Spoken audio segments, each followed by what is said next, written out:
What's up, everybody? We are going to play some more Madden 22 today. It is the opening weekend. I'm just going to be streaming some random stuff here in the game.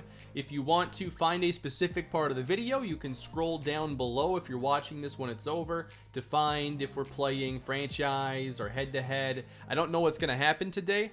We're just going to see what happens. Hope you enjoy the stream. If you do, please leave a like and subscribe to the channel. What's going on, everybody? The chat filling up here. We are live again. Madden 22 is here. Want to find some more stuff to do today.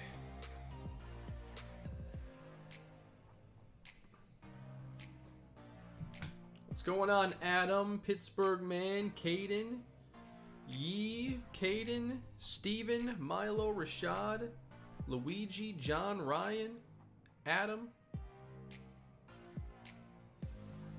Tim Anderson's walk-off last night was pretty sweet. That was an awesome game. Field of Dreams game was totally great. With a playoff feel in that 9th inning. My goodness, with those bombs hit by Judge and Stanton, and then Anderson comes back to win it because the Yankees just kept throwing lefties at the White Sox.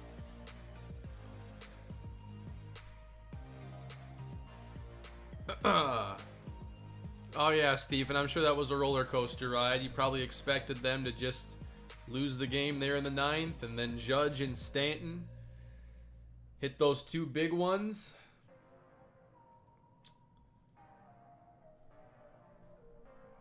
Yeah, it was a great game. It was a lot of fun to watch. I'm glad that I focused on that over preseason football last night.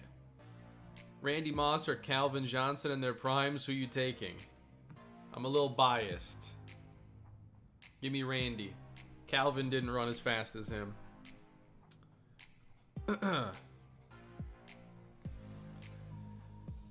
So yeah, I have no major plans today. I want to know what you want to see. I can play more franchise. We can do something weird in franchise, the fantasy draft or something. We can go play head-to-head online.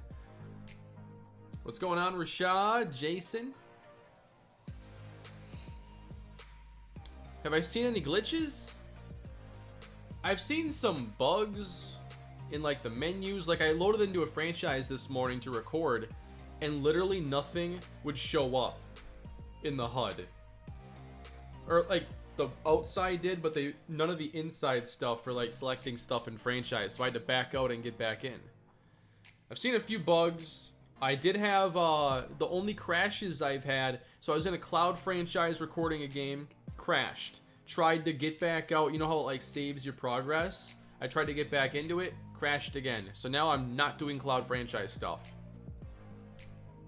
Madden 22 Rule 5 draft. The practice squad rebuild. Is the trade logic still the same? We tested a couple things yesterday. It was tough to trade for certain rookies, but from what I'm seeing, there are still some issues with the logic, so I don't know. Like, in my series, I'm not trying to really trade much anyway because I don't want to take advantage of the CPU, so I don't usually have the best grip on trade logic.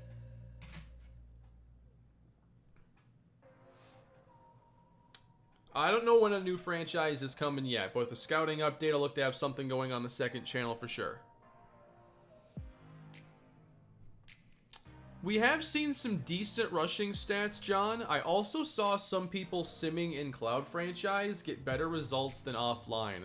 I don't mind running a couple cloud sims to show you stats because my offline sim yesterday was a mess. I'm doing pretty well today, Empathy. How you doing? NBA 2K in the future? Possibly. I want to just get around to playing more games on the channel. Like yesterday I made sure I was signed up for the Riders Republic beta. Like when these games are new and fresh, I want to find just fun ways to even just focus on them for a weekend or a few days.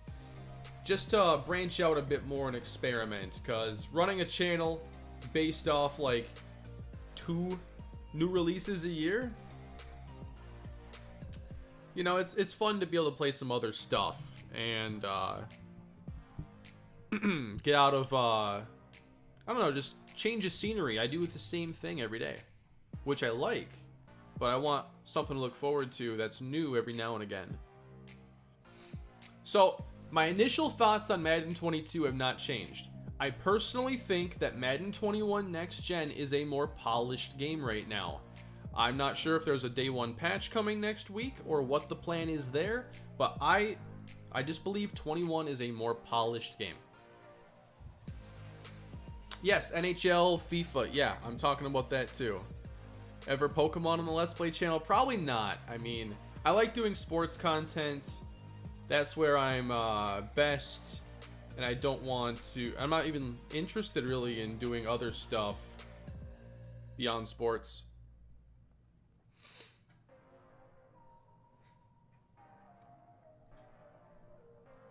I do have a video going up on the second channel today. I did get a video recorded this morning of me doing CPU slow sim. So if you want to see that experience, I have a 30-minute video going to the second channel, probably whenever I'm done today.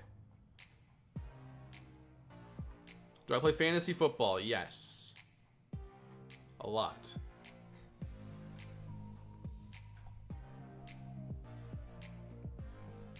I have played Blitz the League. I have a playthrough on my channel that's about 8 years old.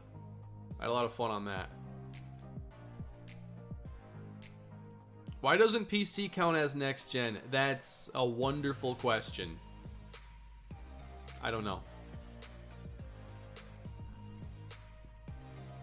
I have considered doing Out of the Park, yes. It's just I don't get a lot of these other games because most of what I do is franchise. And franchise takes a while. And I don't want to necessarily commit to like, all right, I'm playing this game for months on end. I want to find more ways to, you know, play a game for a couple weeks or something and get something decent for a series. But as a franchise player, franchise isn't a bite-sized experience. So it's finding ways to do that. Empathy, I appreciate the super chat. Thank you very much. I've done online franchise about 10 years ago, but you can only include so many people. It's impossible to communicate and stay on the same page. I haven't really been interested in online franchise in a while just because the logistics are so difficult. And actually, I've talked about this before. I don't think online franchise is the optimal online franchise experience. That sounded weird, right? Back in the PS2 era, they had what was called a tournament where you could build a league with like, you know, 4, 8, 12 teams, whatever you wanted, and you could play double round robin where everybody plays everybody twice. Like, that's actually realistic to get through. If you had, you know, like 4 friends or 5 friends or something, and you all did a double round robin tournament, everybody plays everybody twice. You do like a tournament out of there, top 4 advance, next 2 champion. You can knock that out in a weekend. Grinding. I think that if that were in the game, it'd be better than online franchise, because online franchise, like, everybody's busy. Everybody's working. Everybody's got stuff to do. You're done by week 6 anyway. Let's be real. There are only a handful. I think there are only a handful of like big online franchises that can last and thrive. And it's the people who are treating it like a part-time job. They need an experience for franchise that is closer to what I just described with those tournaments you could play on the PS2. Because you could legitimately get through it in a long weekend.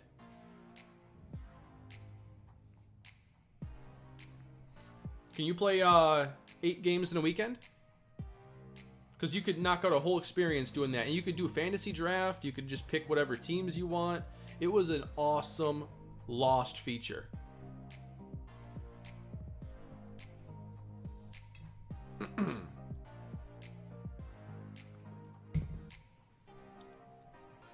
And obviously I'm talking about like franchises where it's no CPUs involved. Like, if you have a few friends, yeah, you can get through it easier the less people there are to manage, but the less fun, I would think, too.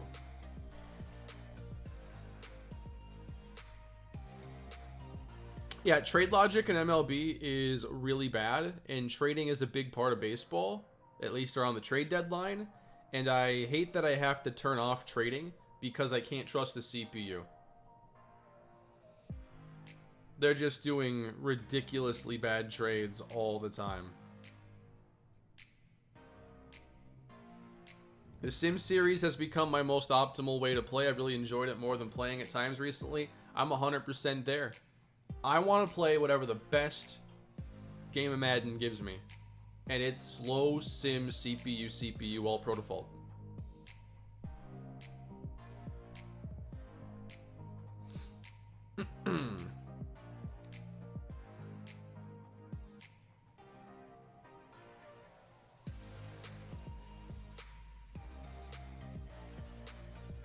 So we will get into some action here. What do you want to see today? Like, I don't know what I want to do. I could do some head-to-head games just to get a feel for the gameplay there, not playing the CPU. I could just get back into franchise and test stuff out. Yes, I did watch the Field of Dreams game. It was fantastic. That 9th inning was amazing. DJ South, what's going on? Lar, I appreciate the super chat. No message in there, but thank you very much. Test out stuff. I want to see more gameplay. Okay, I just want to plan because I don't want to waste my early access time. So I just want to know what we're going to do.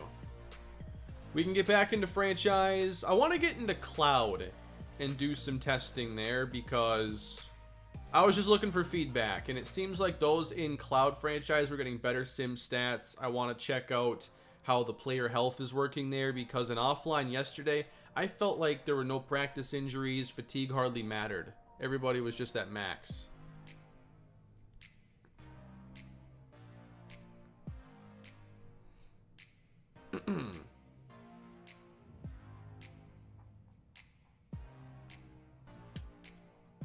Well, I hope you're ready for the next 6 weeks, DJ South, because it's going to be an experience for your Mets. And that whole NL East in the past week is just Phillies, Braves, and Mets all on top of each other now. It's going to be a fun sprint to the finish there, I think.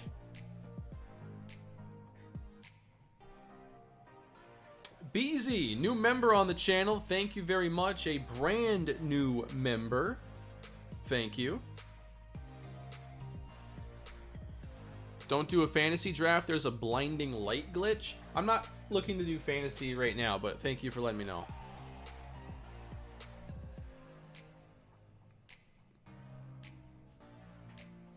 How do I become a member? So next to the subscribe button, there should be a join button. It's completely optional. It's just a way to support the channel. It is $5 a month and just helps support me as a creator.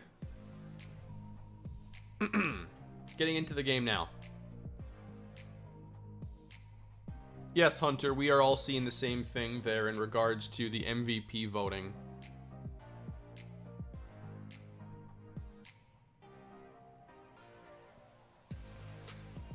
All right. We're going into the cloud, all right? Because it might be a little bit better there for maybe there's some tuning updates or whatever to sim stats or whatever I wasn't getting in offline.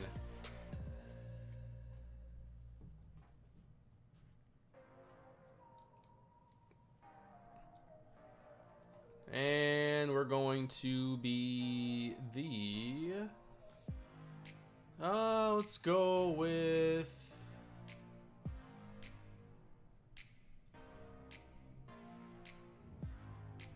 let's pick Seahawks.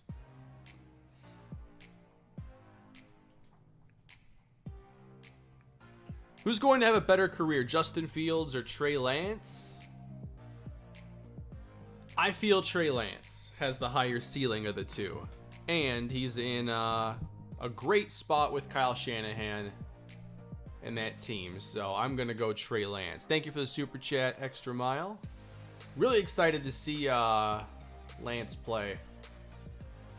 When's that first San Francisco game? Preseason game.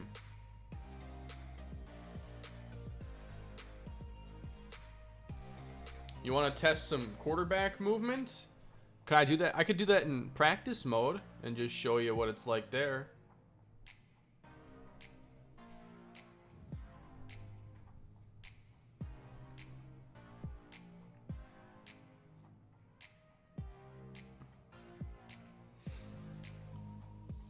All right, so now we are in Cloud Franchise, and I really wanted to see more of this managing player health, and I want to go full pads for the starters all year, just to hopefully see them drop in fatigue. Maybe we have a preseason injury or a practice injury. I have not seen one yet.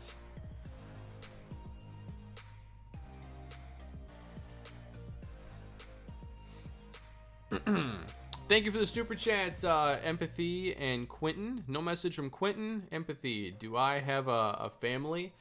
Cue Fast and Furious music. I'm not familiar with the movies. Not all that familiar. I've seen Tokyo Drift.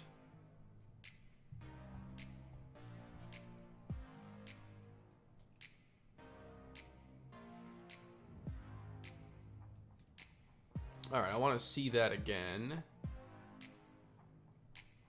Jacob, stuck at work right now, so I'll watch later, but I'm a huge fan as always. Hashtag bolt up. P.S. Keep an eye out for Josh Palmer for the Chargers this year. He's been looking really good in training camp so far and is looking like the Mike Williams replacement. Thank you for the super chat, Jacob. Are we talking about replacing Mike Williams already? That seems a little early. I like Mike Williams, and I like the depth receivers on that team. Teron Johnson and Jalen Guyton. I got some Chargers gameplay going to the second channel later on today. Thank you for the super chat, and I will keep an eye out on Josh Palmer, receiver out of Tennessee. Is he a rookie this year or last? They start to blend together.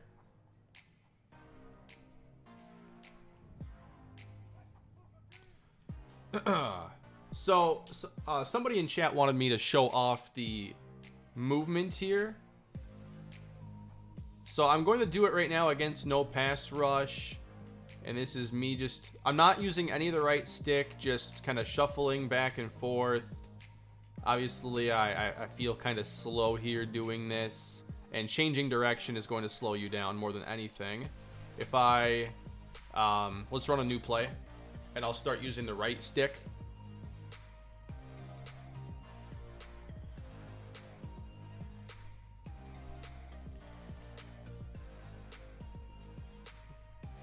Imagine I'm still in the pocket here. I mean, he feels pretty swift getting out of there.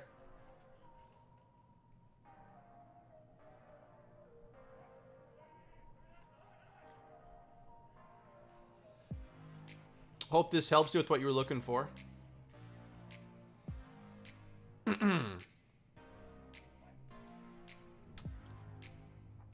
Yeah, so they do show like some stats here in practice. I think they began doing that last year. Where can I find it all? Okay, so there's the player stats on the right hand side. So it's showing, okay, Russell's stats here in the practice. I lateraled it to DK, so it's not showing that here. But that is kind of cool if like you want to get into a practice and you just want to say, okay, I'm going to run 20 random plays or 50 random plays, and then you can check the stats. That's a really handy way to evaluate, and I love that they do track that. So if I just call a random DK play, I got to complete it to him. NFC East franchise this year, Eagles maybe? Quentin, the Eagles are a team that I am considering, and I've been thinking about them. They're in an interesting spot that I like because of some of the veterans on that team, and then having a quarterback who, is he the starter, is he not the starter? I don't know yet what I'm looking for exactly, but I do think about that team a lot. Alright, there's the Metcalf stat line now. It doesn't show exactly how many plays we've run, but it does show targets, receptions, and yards. So that's a nice layer of depth in practice that I believe was in the game in 21, but it was just kind of stealthily added in.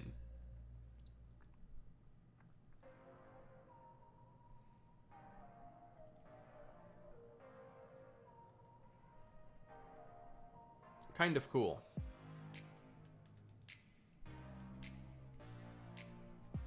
I'm not starting a serious franchise until the scouting update is in, because right now it's not, and the scouting is the same as it's been for years, and I don't really care to deal with that again. The scouting's terrible. Alright, let's sim to regular season. I'm simming to mid-season. It should be showing off fatigue and everything, and see what happens. Can you do formation subs in practice? So from that screen, I was able to do subs. It would have let me. Yeah, if you're going to do a franchise right now, think of something you can do that you'd spend less than a month on, waiting for the next update. You're not going to do a serious franchise with this scouting and see the new scouting come out and be like, yeah, I'm just going to continue, because the new scouting isn't going to be a part of your franchise. You have to start a new one when that update is live. That's already been confirmed. This scouting is going to be replaced only if you wait. This ain't scouting. That is an incredible corner. I just want to know his ratings, because that's an impeccable top 3. He's an 80. 77 awareness.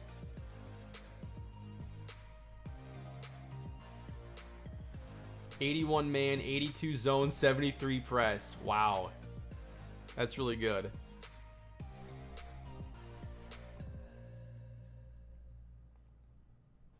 '82 overall safety in this class with 94 speed.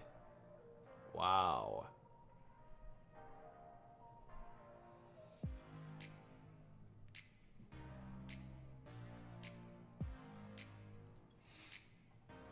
But yeah, I am looking forward to new scouting. I'm really tired of this. I put no effort into my scouting in my series, by the way. It's just like, all right. Yep, he's good.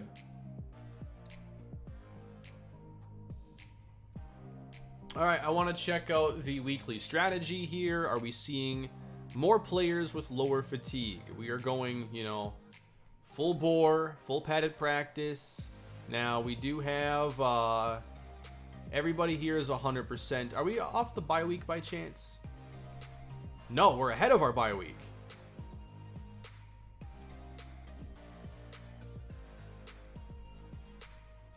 One second. I have a couple thoughts about that.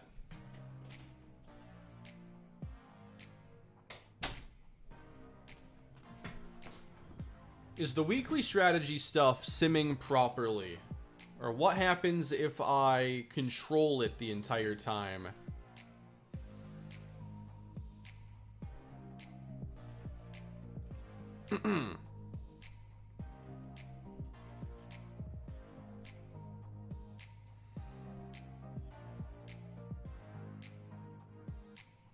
I'm going to sim to the end of the year, simulating manually all of the weekly strategy, just because I'm trying to get players fatigued by having intense full padded practices.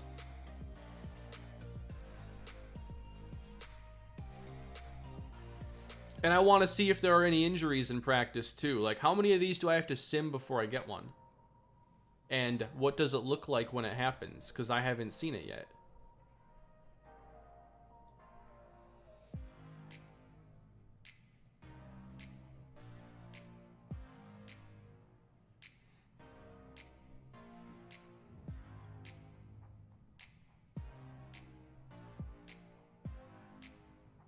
So obviously I'm not simming here from the very beginning, but we'll see how it goes. We are going to play some games. I'm just doing some testing.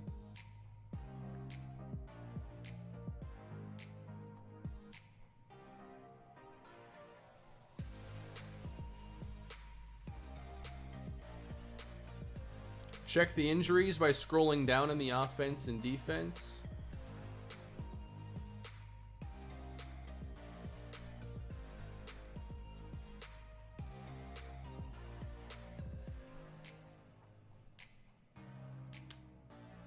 Not sure exactly.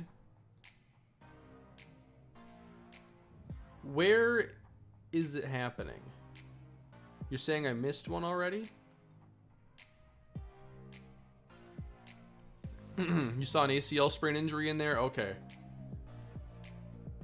If I scroll down in here, PCL sprain for Eskridge. Okay, so this is where you're going to see it there, in that right side. We just had 2 players actually get hurt on offense. Broken finger. Okay. I'll have to go back through my stream yesterday because I totally missed that it would be there. So that's my bad.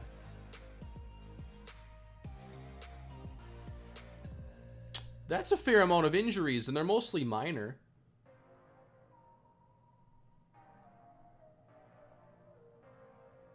But that is a cool dynamic. What I want to see right now is a lot of injuries because I'm being as aggressive as I can.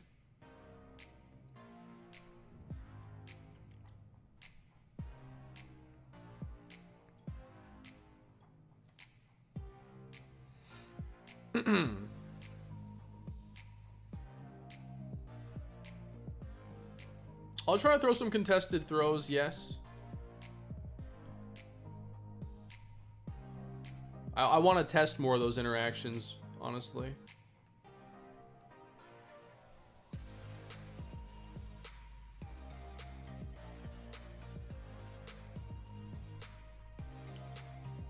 ACL sprain injury.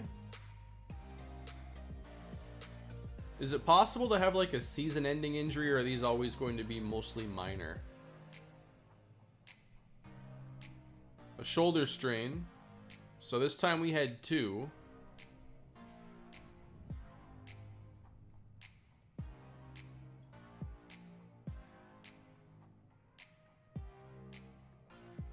View the playoff picture. Looks like the thing that's in Madden 21.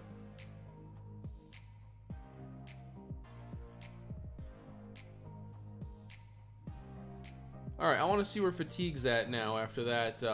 We just sim like 5 weeks of intense practices, you know? For the starters, getting all the reps.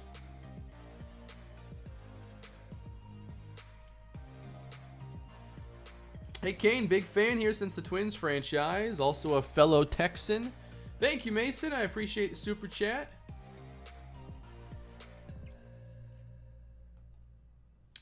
Am I still considered a Texan even though I moved here? Thoughts on the Titans this year? Henry 2K again. I'd probably never predict anyone to go for 2K again. That's just a lot of punishment to take, and it's a difficult to get to regardless, even with them tacking on the extra game this year. I think the Titans are in great shape on offense, but I'm still worried about the defense. I think that team is going to remind me a lot of the Julio Jones teams that he was already on with the Falcons, where it was like all offense, no defense. I'm really worried about that Tennessee defense, even with some additions like Bud Dupree. Thank you, Dalton, for the super chat. No injuries this week, so we got lucky in that one.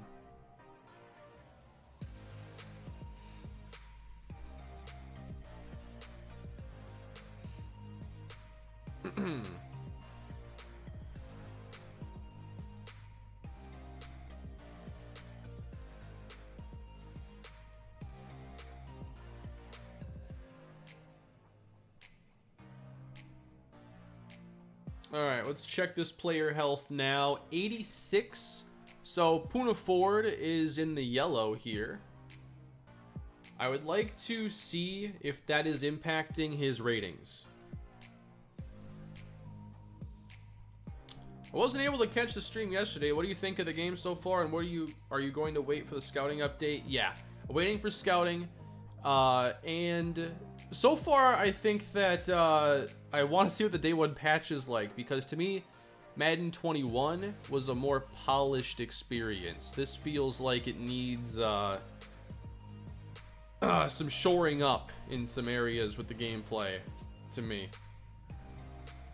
So I need to get to Puna Ford. Welcome back.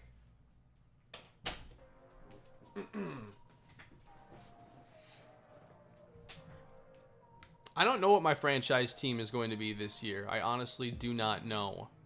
I know everybody wants to know, but I'm right there with you. I want to know too. Are the graphics better? Yeah, I'd say so. Or at least comparable. Alright, so Puna Ford, we saw that he does have lower fatigue right now. But I don't see any impact to his ratings right now. Oh, he got into the green.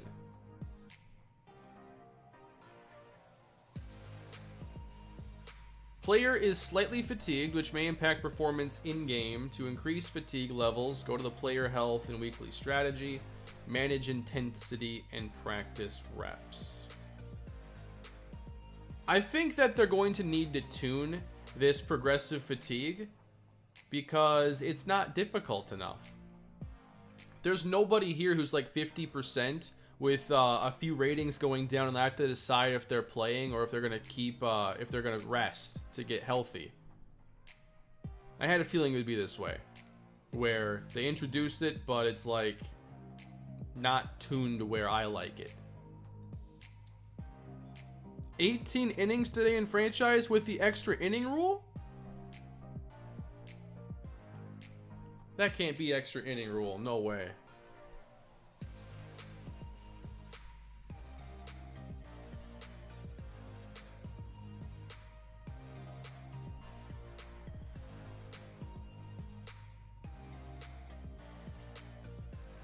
Quad tear for Chris Carson.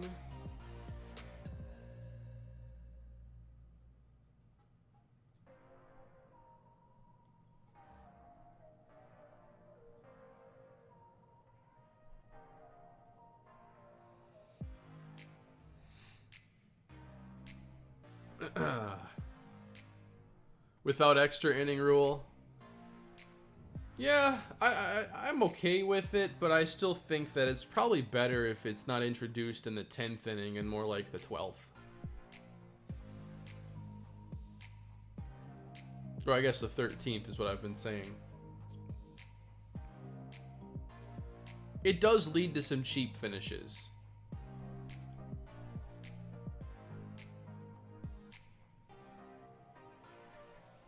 Some not satisfying finishes. But it also does lead to some exciting ones too. And I think I've seen more exciting finishes with the extra inning rule than disappointing ones.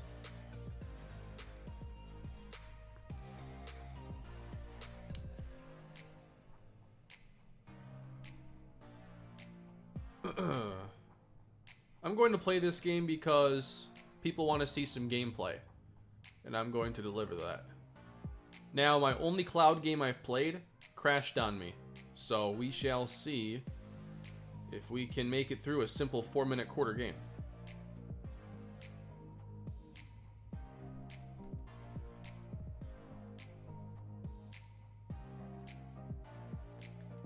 This right stick is still not working. Under Aaron Donald's stats there, being able to scroll left and right, there's no way to do it that I've found.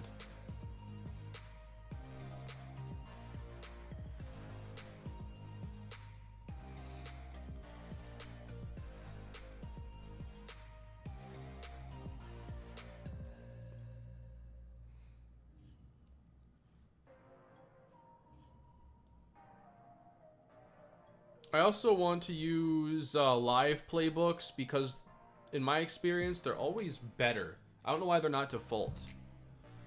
Unless you just want to see halfback screens 48 times.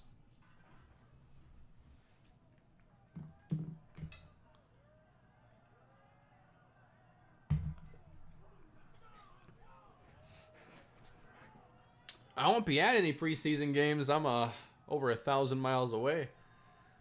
But I'll be checking out what the Vikings do. Looking forward to seeing some of the rookies. Some of the young receivers and hopefully a much better team this year. I do think the intros are much better. I like the intros compared to what they've been for a few years.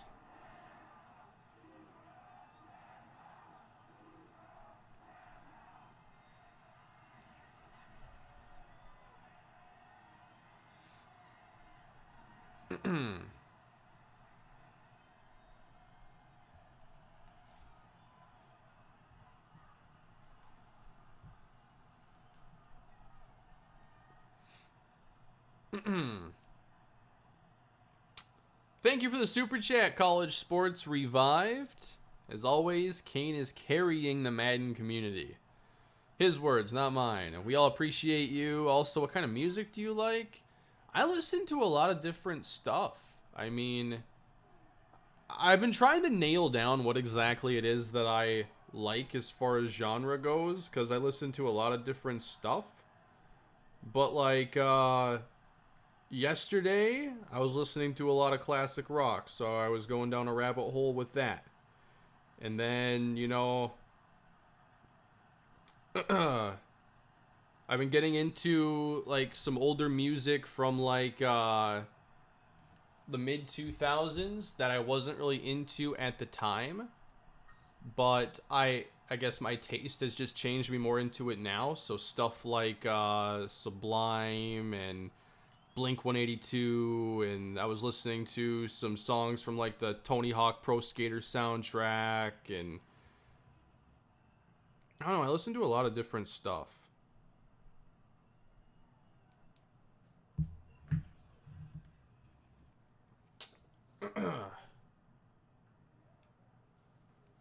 Alrighty, let's see if we can get some solid action into the stream today. Thank you all for being here. 580. No, we're at 615 right now.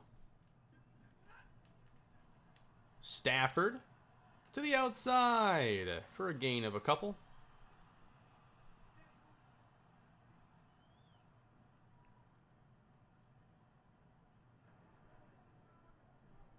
Yeah, we get 10 hours of playtime here, and make sure if you are playing the early access, you are not going into rest mode, because it might not accurately track your time. Ooh. Are we making the tackle here? Thank you. I have seen, you know, like, in tight spaces, a lot of, like, bad angles and dives. Adams here, this little change of direction really slowing him down and not able to make the play at all. I'm trying to nail down a Madden 22 franchise team. Do you have a few teams you're considering that I should consider? You know, it all depends on what you're looking for. If you can give me a couple pieces of criteria, I could 100% recommend you a team. And you don't have to send a super chat to do it. Throw it in the chat, I'll see it. And I'll give you a recommendation.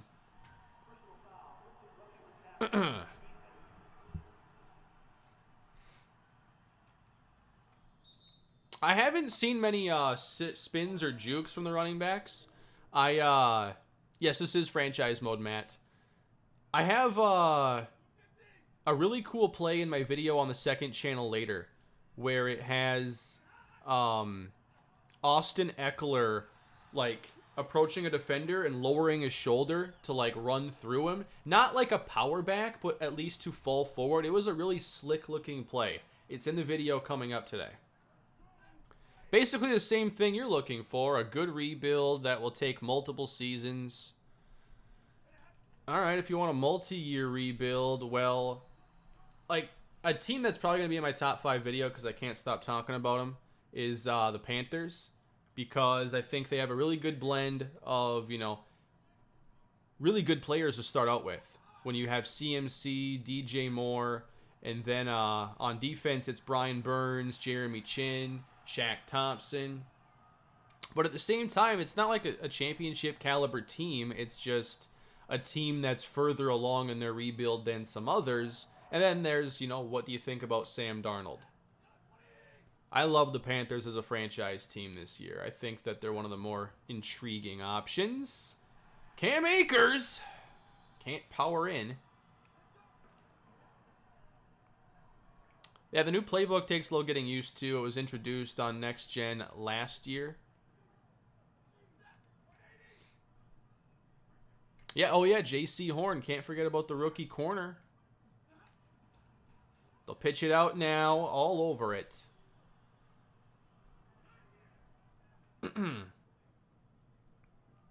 They did add some stuff to franchise mode, Matt. There's coaching staffs, there's progressive fatigue. There are some cool things feature-wise inside of franchise mode that are new. Here's Stafford. Oh, I messed that up, and he'll throw a touchdown. Kane, who are you considering for your rebuild this year? My top pick would be any team from the NFC East or the Falcons. Yeah, all good options. I'm considering a lot of teams.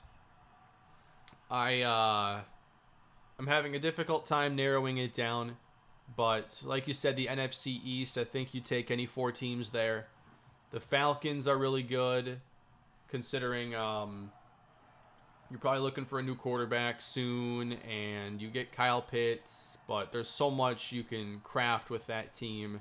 Lions are a great team because it's a rebuild without worrying about the O-line as much. You know, that's kind of fun when you can go into a rebuild and you're not focused on the offensive line. The Bills? Well, the Bills are fine if you don't mind not having a rebuild and you just want to, like, go after a championship. Bills got a pretty good roster, though.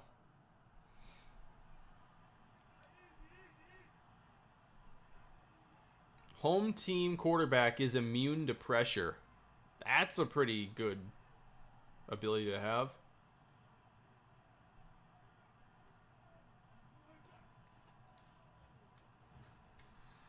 Oh yeah, Carson's hurt, so it's Rashad Penny time. Yeah, Steelers are in a really good spot too, just considering that you got a really good defense. You need to fix the O-line and the quarterback situation. So it's not like a full-on rebuild. But the division is really tough.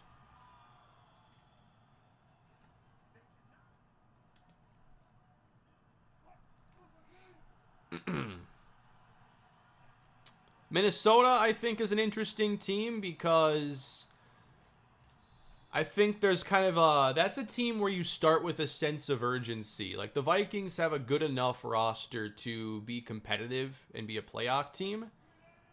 But considering Kirk's cap number and the age of some of those players, like I think you're trying to get something accomplished there in the first few years, and then a full-on rebuild or a deeper rebuild may begin at that point.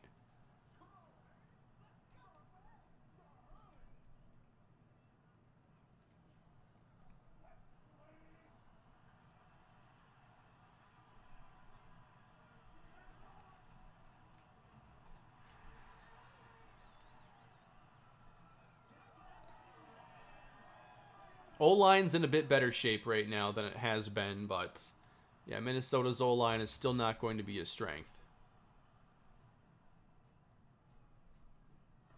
The Patriots are an interesting team too because I think they have a lot of veterans on defense. And then the offense now, like 2 big money tight ends, a bunch of big money at receiver. What are you doing at quarterback with Cam and Mac Jones? Ooh.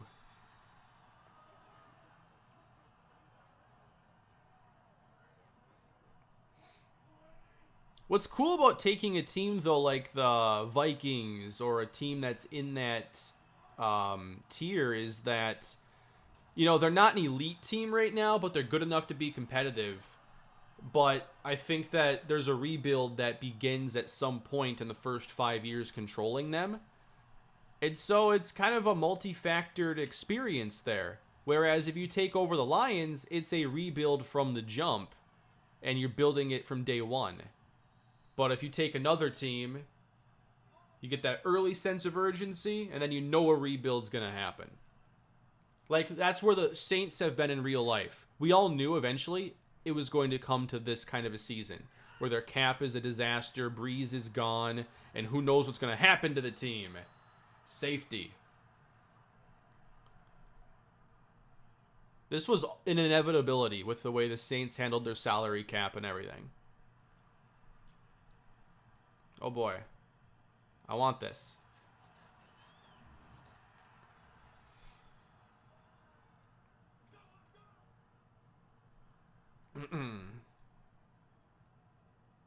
To me, Washington, I would put them in the category of a growing team.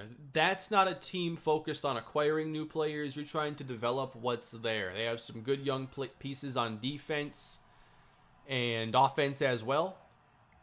Probably looking for a long-term quarterback. Ooh, Rashad Penny. But that's more of a developing team. I'm not sure if the Taysom-Jameis starting distinction matters because I think both play. But I do think it's basically going to be Taysom Hill's offense. Especially without Thomas. Why are you going to roll out Jameis to just throw checkdowns to Kamara and then to Marquez Callaway and Traquan Smith? They're going to run a Taysom offense, I believe. Here's a contested. It was not contested. It was almost picked. Let's try one. Dude, Quez Watkins looked real good. Yeah. Could the Eagles have something with him? Lockett taking that one away. What do I think of the Raiders this season, Ernesto? I talked about the Raiders a bit yesterday, but to me, they're kind of stuck in that middle tier until part of that team takes a leap forward that maybe we're not expecting, because the defense has been pretty atrocious for the most part. But I think they did a good job with Yannick Ngakoue signing a legit pass rusher. The offense can be fun, but I think they've got to find a way to be a more dominant rushing team, which I'm not sure if their O-line is going to allow them to do that. And then also, you need Ruggs to really be a legit number one. Or Brian Edwards has to step up. But I think that team has needs to surprise us in a couple ways this year if they're to make the playoffs. Been watching the channel for a while. Can't wait for your live commentary. Hit me up on here. I'm trying to build my channel. Appreciate the super chats. Are you looking for like a tip for building a channel?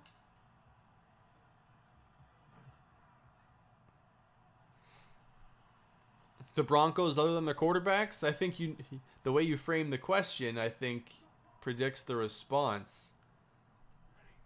The team is great other than the quarterback situation. So many playmakers. Oh, picked off. And then a fumble. First down, Rams.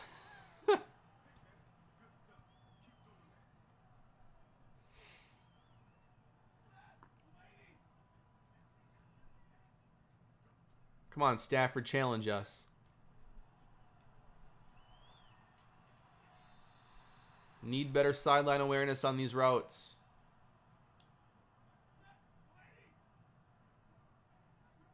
What rebuild approach are you looking for? I honestly don't know yet. Because I just did the full-on Texans remodeling, you know? And I went into a division that wasn't particularly strong. So now I'm feeling like I want a more challenging division.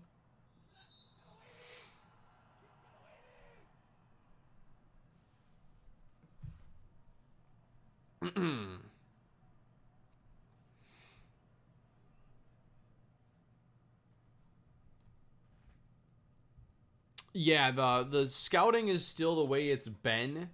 So not great, but it's in there right now until the scouting update is here. By the way, I have the game set to performance now instead of image quality, and I do think the frame rate looks smoother.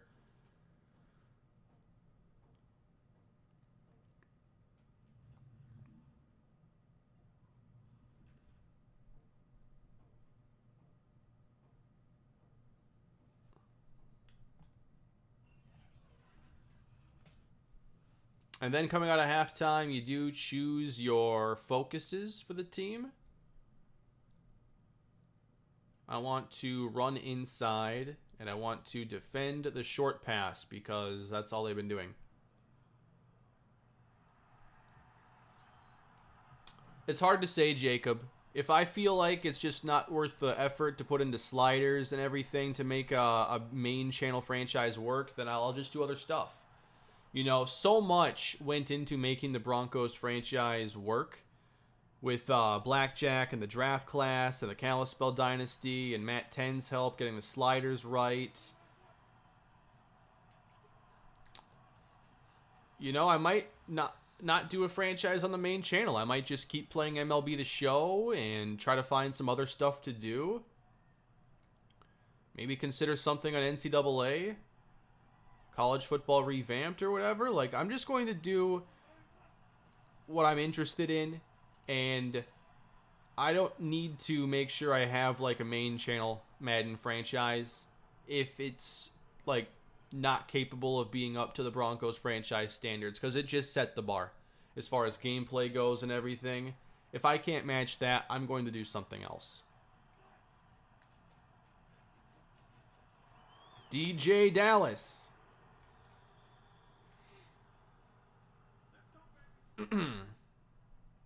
No, I don't think the NFC North can get 3 teams in the playoffs. I don't think the Bears or Lions are good enough to be a 3rd playoff team in that division. I think 2 at most between the Packers, Vikings, Bears. No way those teams can all beat each other up and then be good enough outside the division to send 3 in the NFC. No way. DK?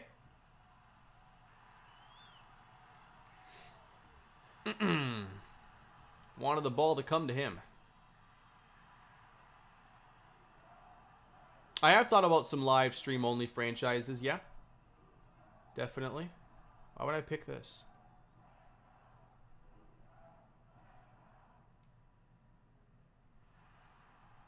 NFC West is the only division that could send 3? Yes, 100%. Because, wait. Why is this 2nd and 61? What the heck just happened? Well, here's another bug. When I talked about this feeling like a beta, this is what I'm talking about. Interception, they take over, and it's 2nd and 61 yards. Oh boy.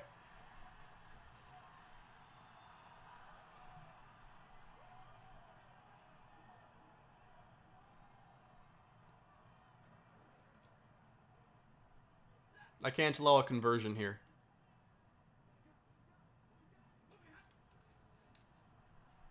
Uh-oh, Stafford in trouble! Sacked!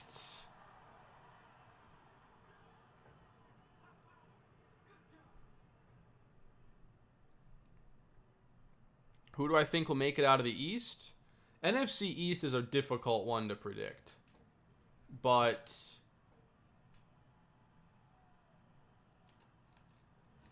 I'm going back and forth between Dallas and Washington for the division.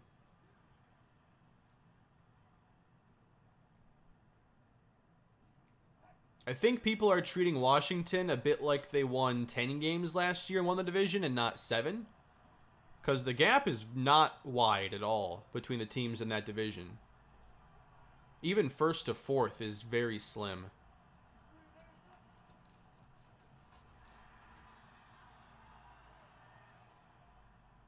And the firepower that Dallas has, like, they're going to be the best offense in that division if everybody's healthy, without a doubt.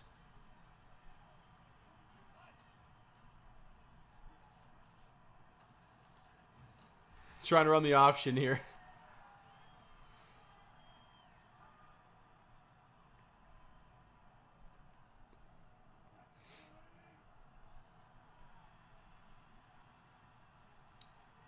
Let's see if I can get a contested situation here with DK. What happened? He just kind of stumbled. I hit triangle for aggressive. And he just didn't really do anything.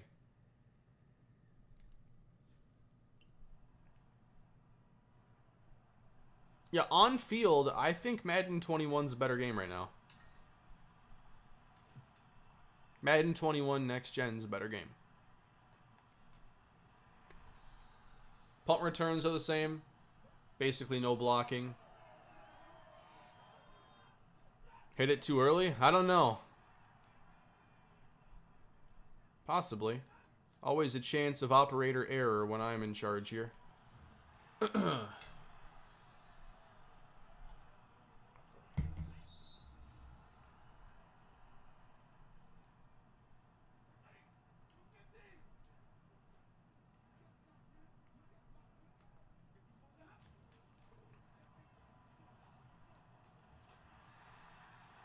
Nice throw and catch.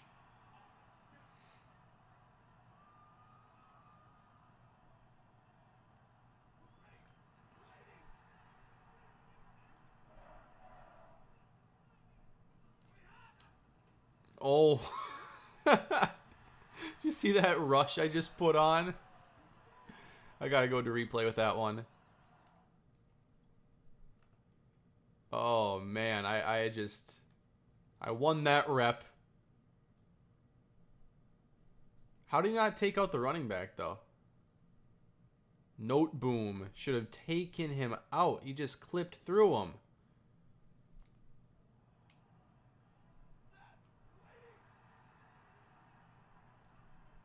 I haven't done a draft yet to test out the logic yet. We can definitely do that today. Turning up. Nice play. My goodness. Jamal Adams.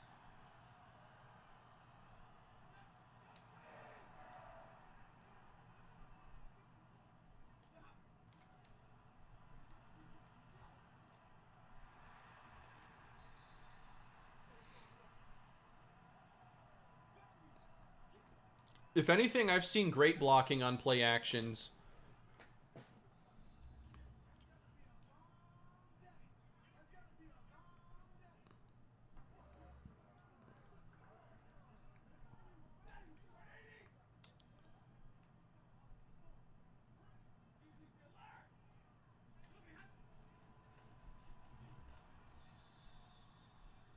I want to see the running backs move the pile a bit more than they are. Oh boy. Stafford getting himself in trouble again.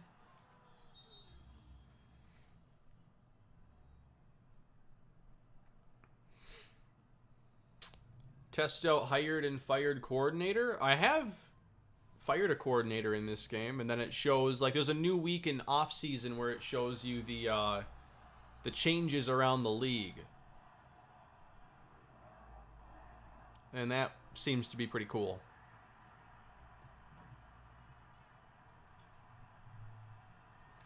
All right, I got to get field goal.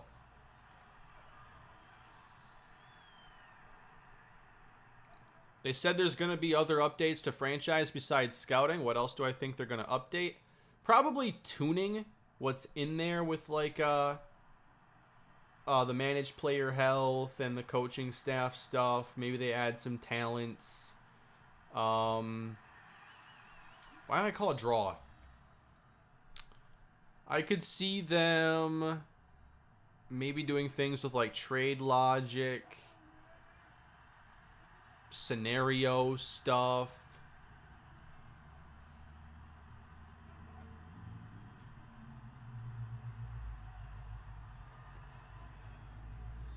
Moving at a snail's pace here down the field.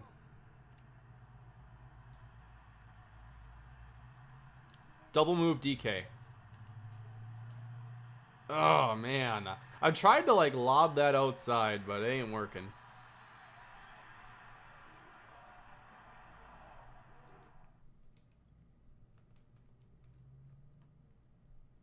Like, I want this ball to be over here.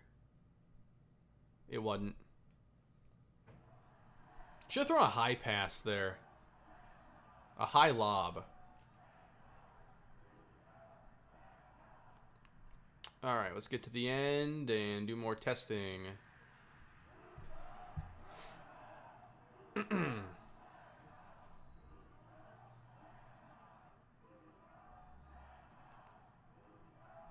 Still waiting to see a player a game screen. I haven't had one yet. Yeah, throwing the DK in this game did not work at all. Do I miss directional passing? I mean, I'm sure there's still like pass leading and stuff, but I didn't feel like I had any control of it there.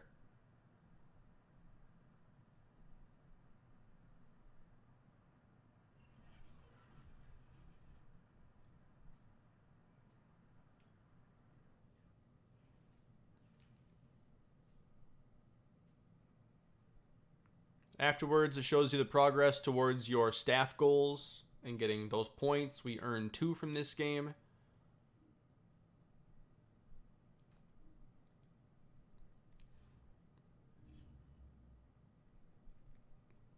All right, let's go to the playoffs now because I want to see sim stats. Jukes and spins seem ineffective. Yeah, the precision modifier ones seem to work a bit better on the movement in this game. Let me show you what I'm talking about.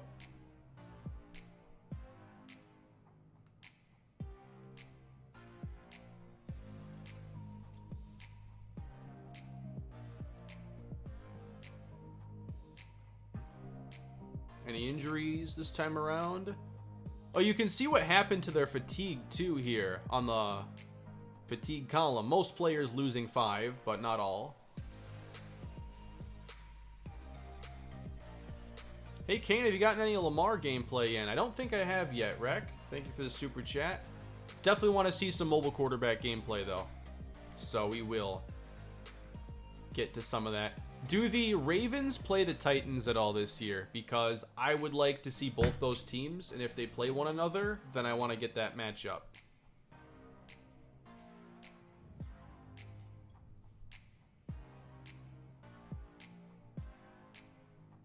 Can a coach get fired and become a coordinator? I will test that out. Good question.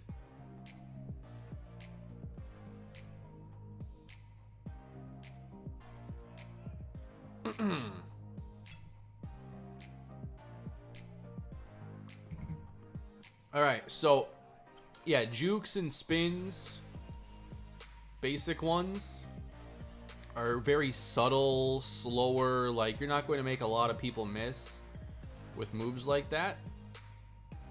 Yes, PS5. They don't play each other? Okay, not a big deal. If you use the precision modifier holding left trigger, or what is the modifier now? Because now I'm just celebrating. They changed the controls a little bit. Precision modifier exists still, right?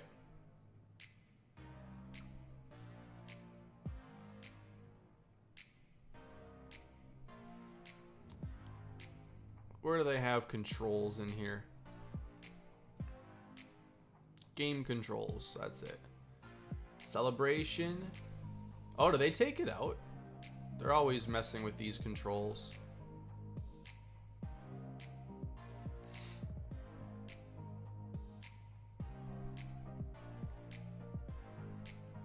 I think a part of it too might be like,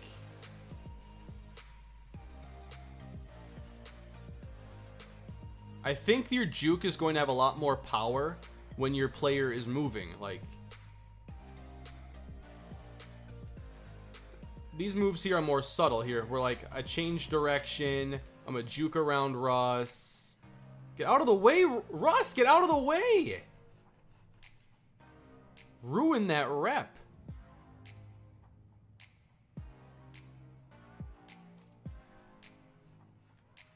But this is like running at full speed, where it's like, if there's a safety there, then maybe some of these work better. This is also, you know, the ratings depend on, or will determine like how powerful the move is. So who do I have here? Rashad Penny.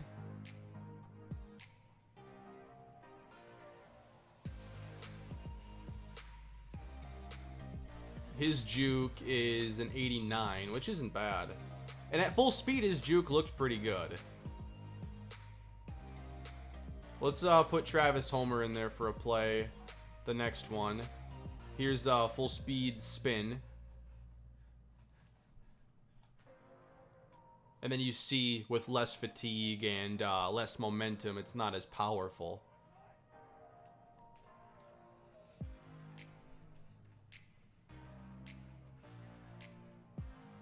Travis Homer's is definitely slower. He's really just spinning in place.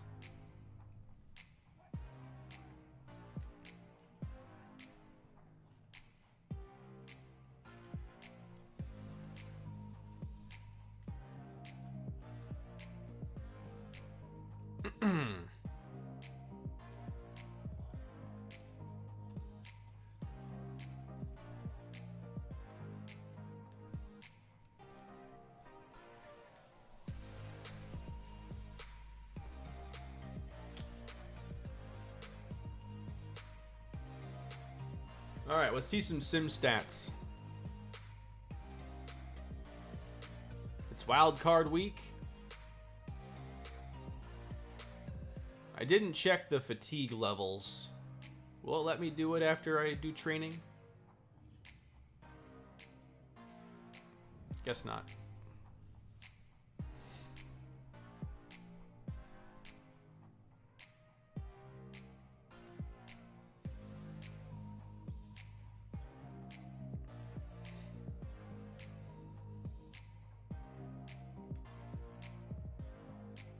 So Puna Ford had lower stamina when we checked him earlier.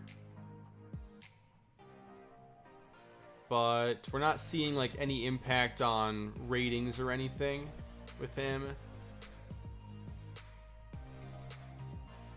Let's just check a couple more random players. Let's check DKs.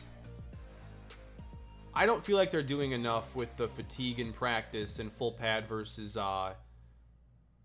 shells. Like, they're not making it a true decision right now. Where's the next gen stats menu? Where'd that go?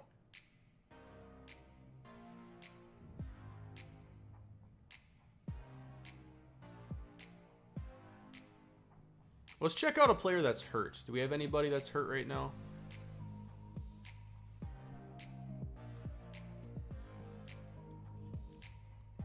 Chris Carson. That's right. Quad tear. Player is fatigued.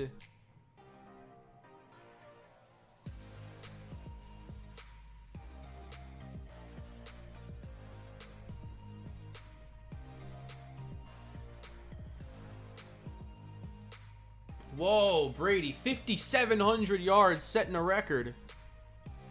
Here's sim stats.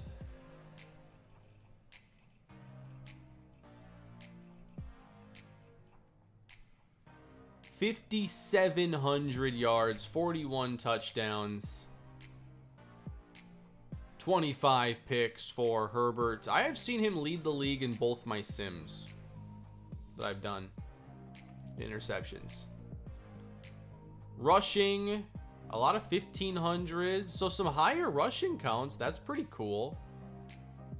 The longs on the right do look better.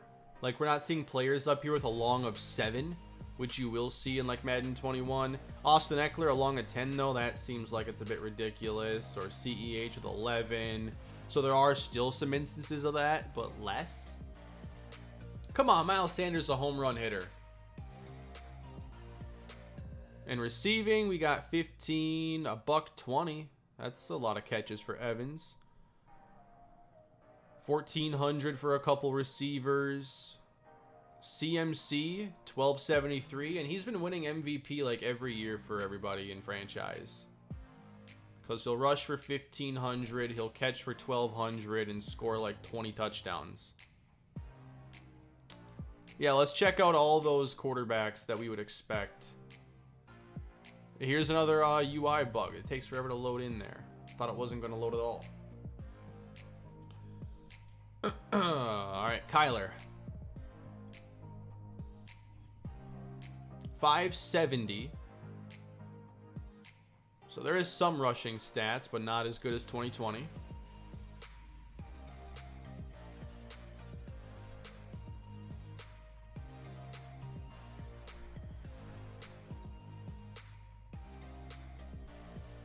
Stuff disappearing again. Let's see Justin Fields.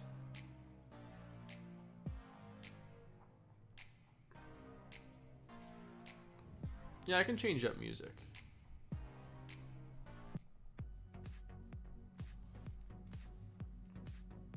Fields not doing much running.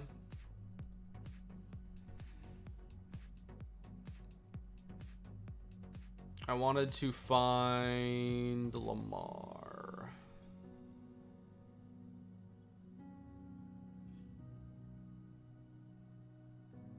Career high in yardage for passing. 627 on the ground, 10 touchdowns. So it's not likely to see like huge numbers there. And here it is broken down by game, by the way. 30, 35, 65. Looks like 60's a good day.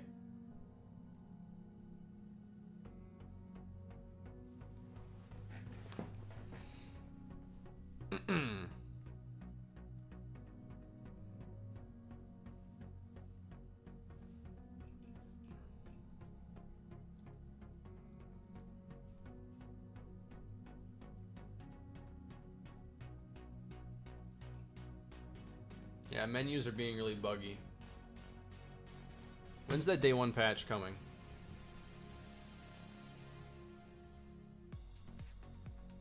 League leaders on the right hand side. Nice little menu there when you're in week 4 and you're just curious but don't want to check everything thoroughly. Let's see CPU trade logic. Did they make any trades themselves? A 3 and a 6 for Tyrell Crosby. I think that's too much to be giving up a 3 mid-season for anything less than an above average starter. I don't have problems with trades like this, where it's like a 5 for a player. Malik Reed for a 5 and a 7. I can get down with that, although I don't think teams would give up multiple picks. Just 1 is fine. 3 and a 6. 4 and a 7.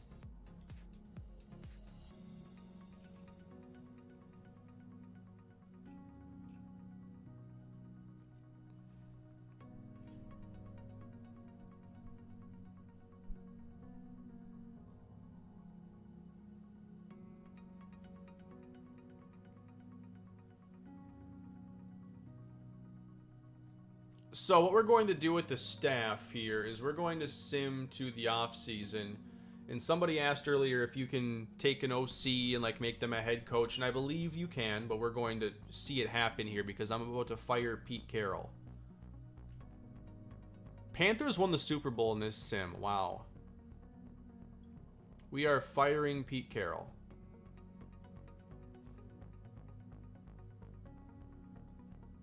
How come I can't fire him from this screen?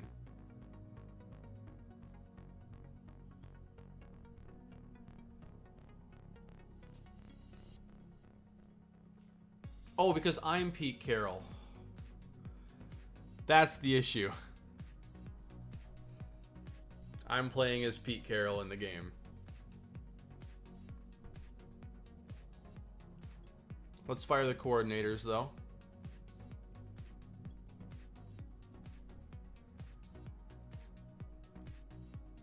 And this is the new portion of off-season called Staff Week, where you can see all of the staff moves in your league. And you can see who got fired. So the Chargers fired their coordinators. The Giants cleaned house. The Lions fired their OC. The Steelers fired their defensive coordinator. So Joe Judge. Okay, let's try to hire him as a coordinator.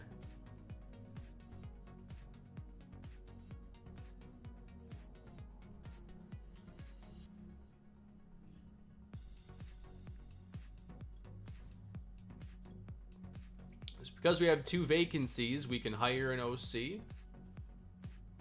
And here are the options. Now, I wish it showed kind of where they've come from too, but it shows their schemes and the playbooks they run and the bonus you would get for hiring them. So I can hire Joe Judge as the OC. There's no negotiating. You're just saying, I want that guy. And you get him. So no negotiating there. I don't like that. There's negotiating in like MLB The Show. That needs to be in there. You shouldn't just say, okay, that coach is available, we want him. I want to do, I can't do it in the online franchise. I wanted to see if it was the same way for hiring a head coach, but probably is.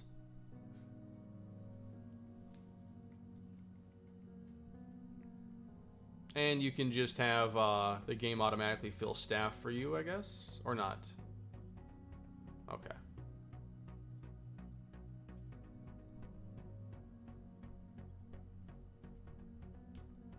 You can check out their talent trees beforehand too, but most of these coaches don't have any, but some do. You get more of a bonus if you hire the coaches that don't have talents. And those extra points can buy some.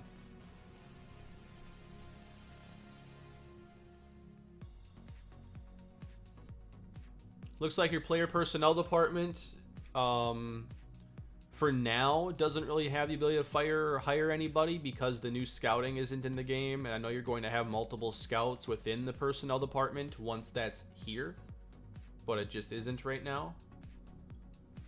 And it looks like the user gets to pick position coaches and everything before the CPU. There's still a vacancy on the Steelers, so they're seeing what you do, and then they're going to fill in the rest of the CPU's coaching vacancies.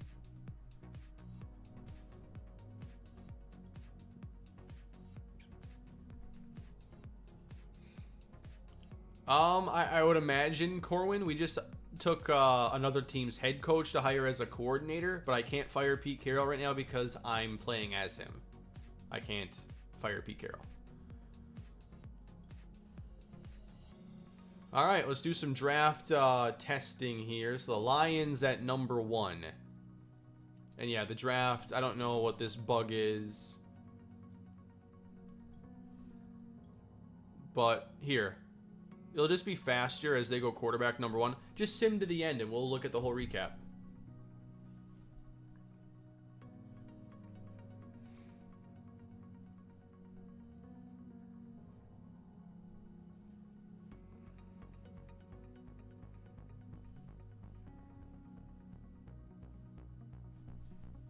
Checking to see who drafted quarterbacks and where. So the Lions took a quarterback number 1. Now, did they take multiple quarterbacks early? How'd they attack this draft? Come on. Buggy menus. Now it's showing up. Quarterback in the first, receiver in the first, a guard, a receiver. A lot of receivers in this class. This is a pretty good draft, I think, for Detroit. Being able to attack offense like this, go get a quarterback.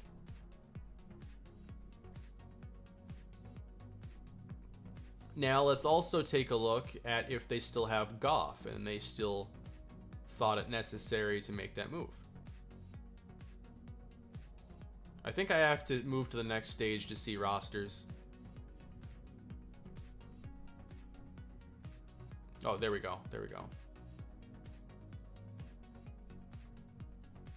So the Lions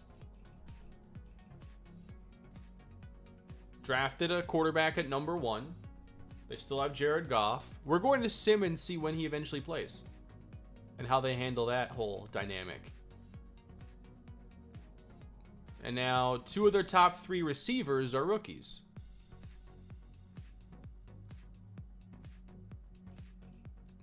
Let's see when they play Aaron Lacy.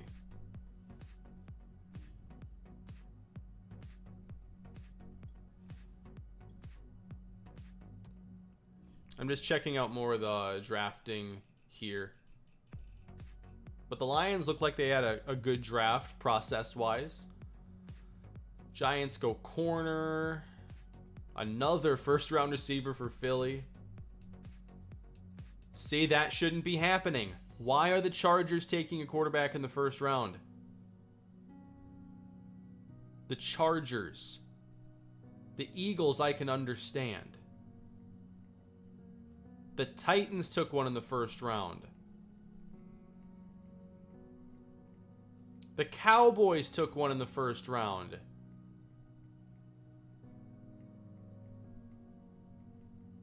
That's horrible.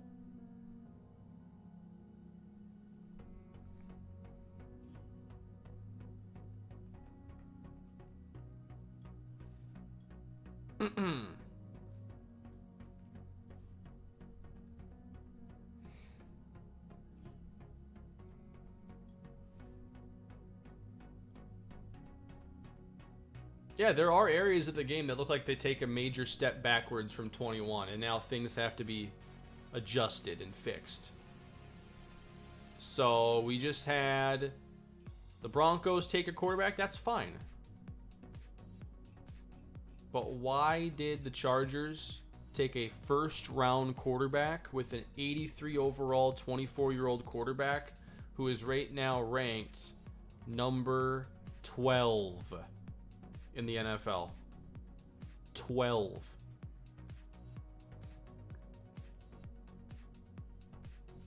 The Cowboys took a first-round quarterback when they have Dak.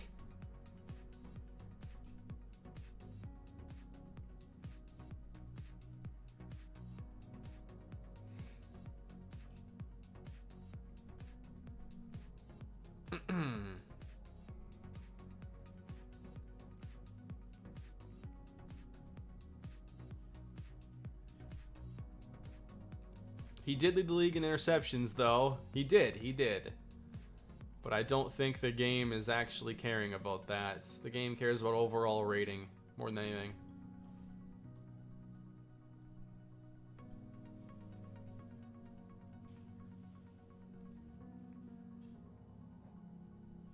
Lost connection to the servers, apparently.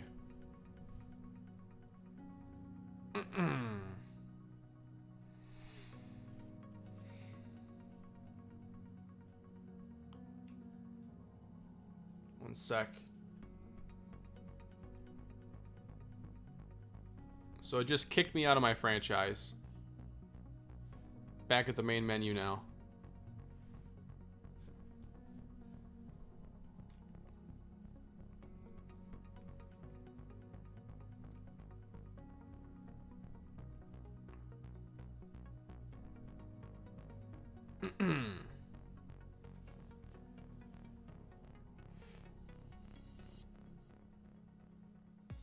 What is Championship Series? Competitive stuff. Or a new take on Madden with backyard rules. Play 6v6 with your friends? Is this... It's not the yard? Is it just competitive, the yard? I don't know.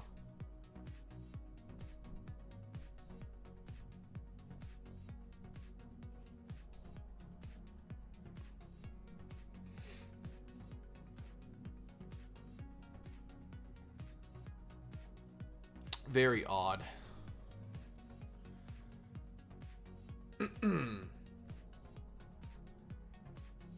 Let's get into franchise again. Who plays the Titans week 1?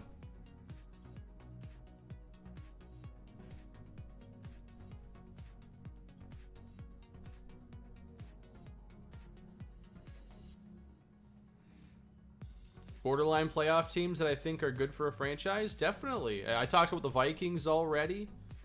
I think that it's a roster good enough to win, but it's not a top tier team. I think the Titans are in that situation too because their defense is kind of a mess. I think the Steelers, because their O-line and concerns at quarterback, but you have a good defense and some skill guys. I think the Cardinals are a good option because I don't think they're as strong as the Rams, certainly. And I think that the Seahawks, I mean, their quarterback and receivers, I would take over the Cardinals. Take Hopkins over the other receivers, but not Hopkins plus AJ Green over them. Who plays the Titans week 1 of the NFL season?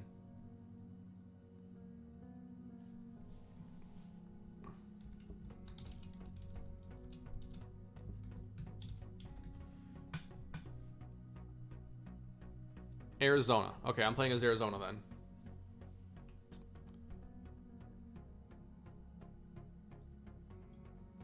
Because I want to play against Derrick Henry and see how the CPU runs with a power back.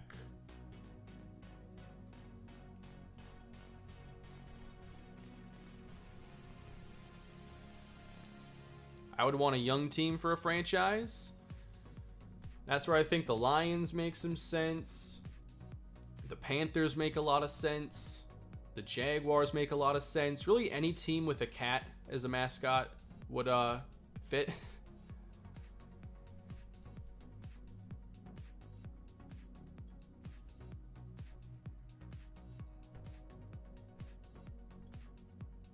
So I found Cloud Franchise to be more buggy and less stable than offline.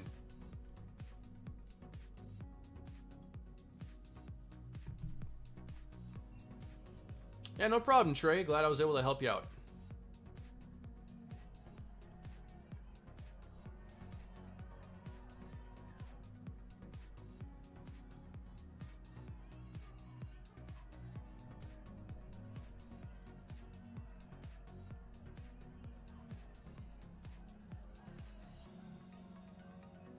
Yeah, San Francisco would be fun. Obviously, you get Trey Lance. Do you want a rookie quarterback? I think that's something you have to think about in the very beginning of a franchise because it'd be like a long-term commitment, essentially.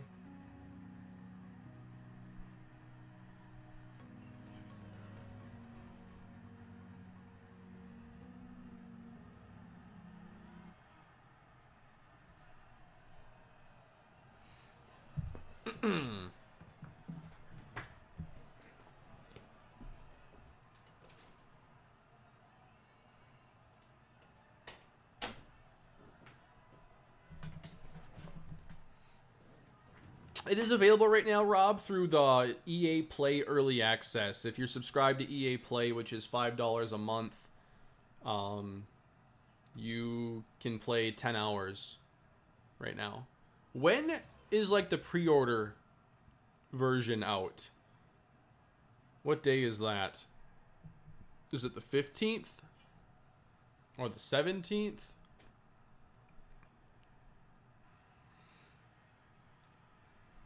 Early impressions? I thought it would be more polished than this, honestly. I feel like Madden 21's gameplay is better right now. 17th is early? Okay, thank you. Oops. I like that they added some features to franchise, but as far as being on the field, I mean, if I popped in 21 right now and went to the Texans franchise and watched a game, I think you'd see a better football game.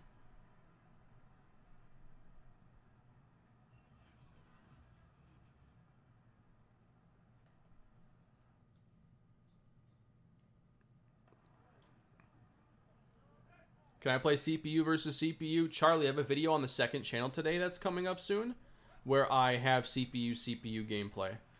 Oh, Derrick Henry with a stiff arm right away. Not waiting long.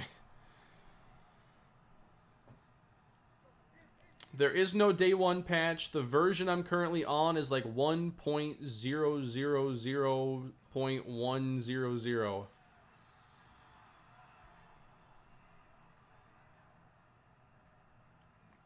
When it comes to Madden or really any sports game, you always wait right away.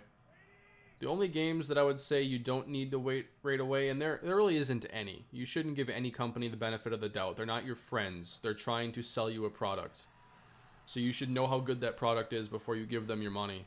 But like first generation, or first party, not first generation. First party Sony exclusives, yeah, you're probably going to be fine buying Ratchet and Clank without watching a review. You're going to be fine, most likely, if you play Ghost of Tsushima without seeing anything about the game. Or God of War. Or Detroit Become Human. Or Spider-Man Miles Morales. You're probably going to be fine.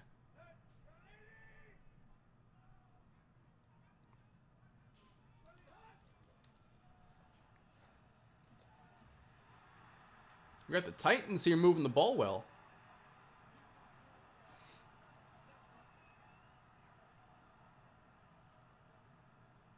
Halo Infinite, you'll probably be fine too. I don't know. I don't think anything first-party Microsoft gets benefit of the doubt, considering the weird lead-up to Halo. How was the beta? Like, I want Halo to be good. Not because I necessarily want to play a bunch of Halo, but I just want another good, you know, game in that space that's competitive. And I just think it's good for the ecosystem when there are more good, thriving games. And so I want Halo to be great. I want Gears of War to be great.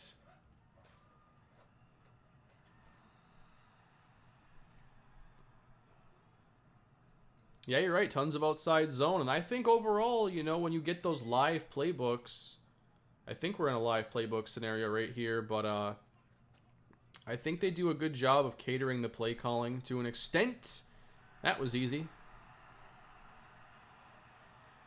Test Flight Infinite was awesome. That's good to hear.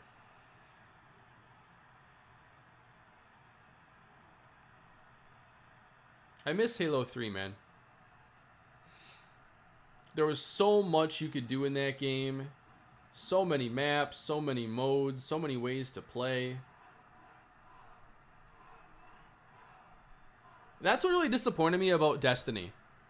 Because to me, like, from a multiplayer perspective, to me, Destiny was like a massive failure. Because I'm comparing it to Halo 3, which was designed to be like a fun online multiplayer experience, and to me Destiny was just this convoluted mess.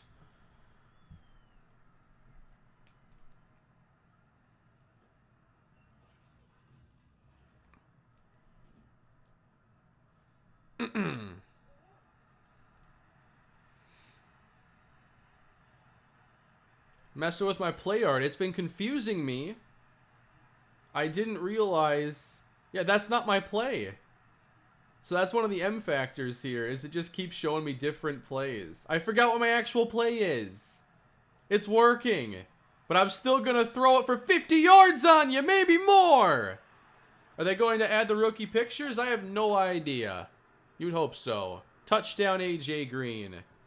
I'm on PS5.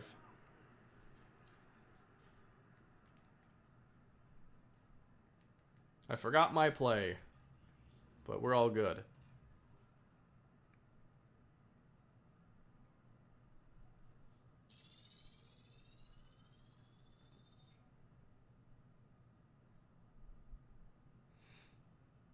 Oh, Colton, did I miss one?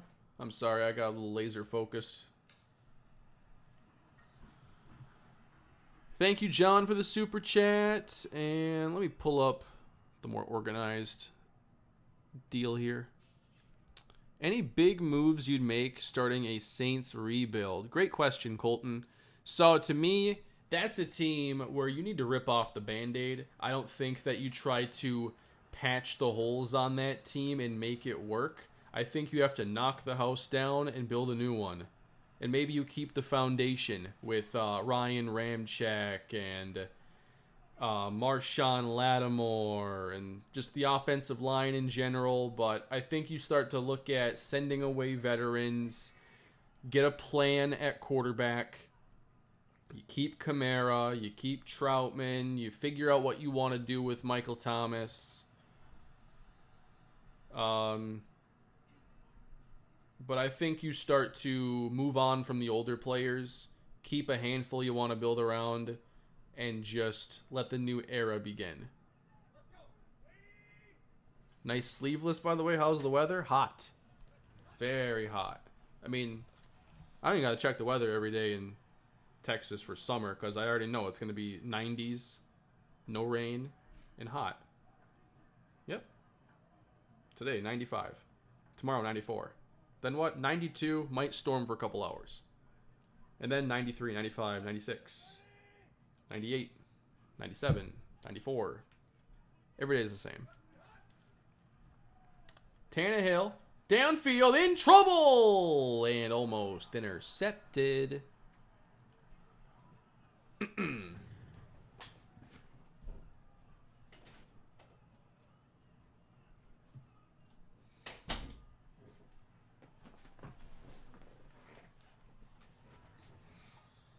64 in Minnesota. That's cold for August. No, no, no. No 64 in August. That's gross. That's for after Labor Day.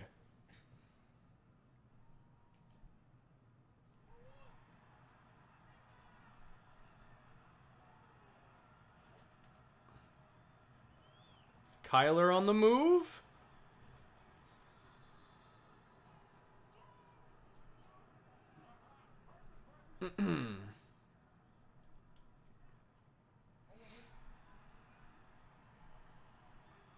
I'm actually on the sticks. Yeah, normally I just sit here and call the game. I'm actually playing the game. Weird. I got some CPU gameplay going on the second channel today, though.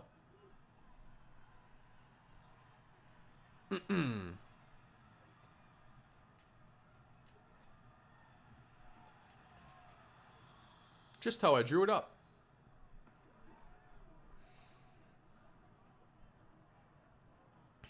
Just to take you back through what that was.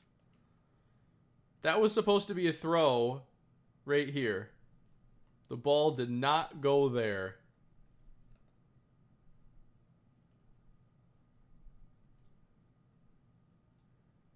Almost intercepted. Off my intended receiver. And then the veteran, AJ Green.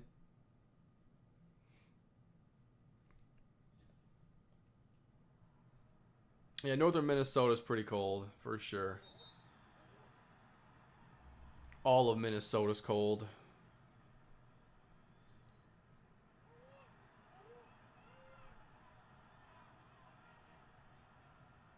Timeout. I want to call that play, but I want to call it with somebody else.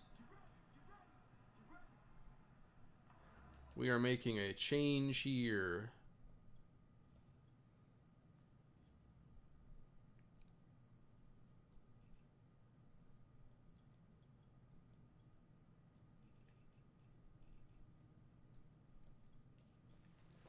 Rondale Moore. Alright, recent plays. I didn't actually call it, so now they're not giving it to me. Can I just choose Rondale Moore? I can. We got a few. Wide receiver, power, fake jet. This one seems confusing. So you got Moore in motion, but it's a fake jet. What is this play? Oh! That's a cool little play. I like that. It's slow, so if they send a blitz, like, good night. Alright. Oh, I flipped it. I want to run it to Rondale Moore.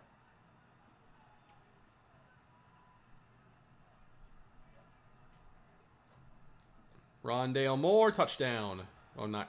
I thought he was going to give me that block. Come on. I got to try this one again, because this was kind of fun.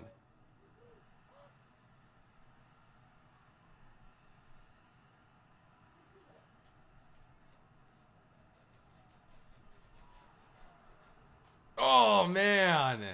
That's a fun little play here in that Cardinals playbook.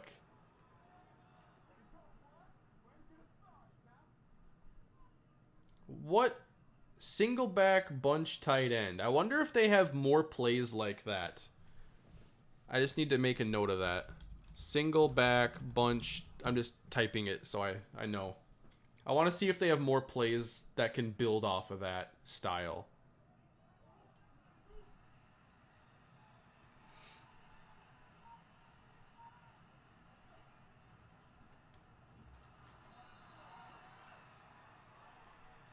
If you press X, you can hand it off to Hopkins instead. Ooh.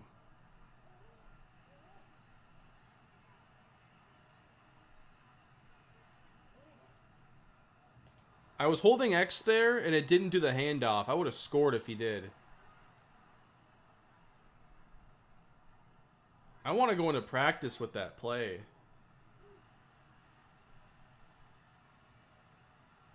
Here's what we're going to do. Big Max. Throwing jump ball. We gotta get... Well, I can't throw it up to anybody in this game. It just gets picked every time. At least go try and get the ball.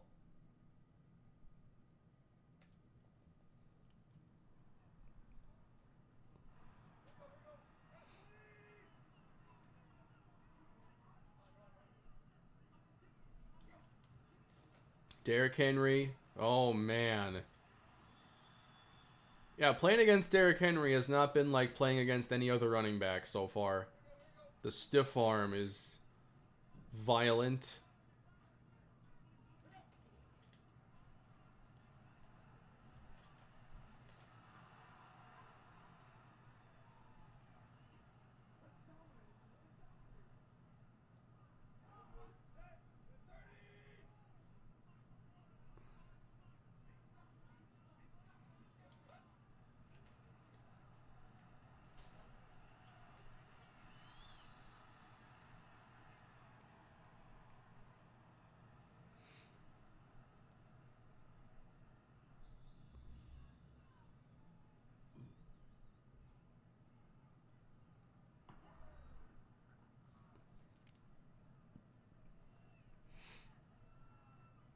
I don't know what the developments are for Julio and AJ. You would think superstar for both, but I don't know.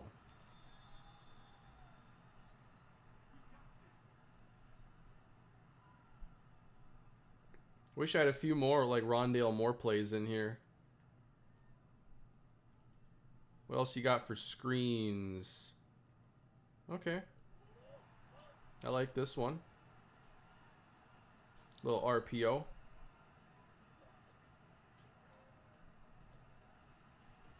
Chase Edmonds out of Fordham, first down.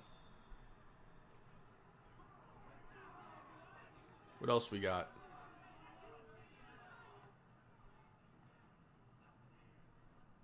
A lot of screens here to the outside receivers. Halfback screens. I'm guessing this screen is still kind of garbage.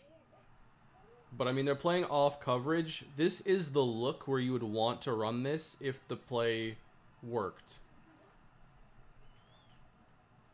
Alright, kind of worked there.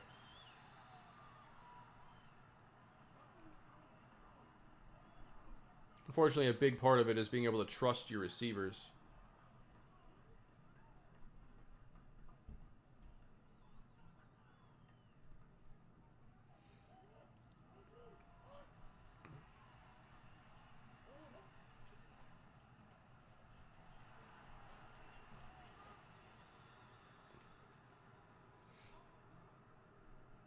Let's see some play action.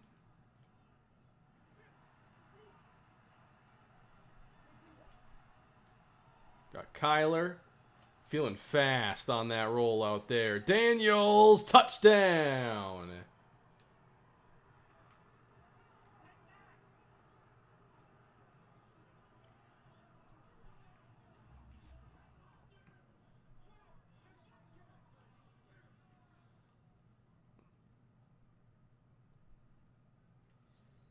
I pulled off one of these fakes yesterday, too. Ah, they covered it. Good try, Colt McCoy. On the throw. I want them to actually get a chance here at something, so I'm going to purposely kick it poorly. We're going to see some CPU clock management. Trying to get guys out of the way. I want them to try to do something. I should have kicked an onside kick, but I didn't.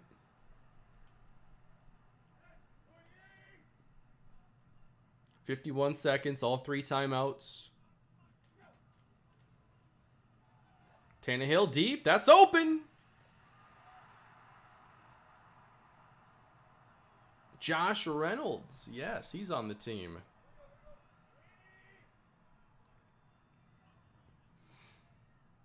Yeah, I hope that scouting update comes sooner than later because we need it. I'm tired of the bad scouting. That's not even scouting.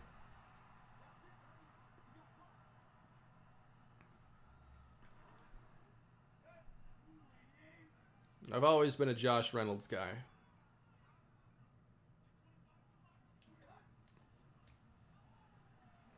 End zone shot now. Wow! 3 plays and a touchdown.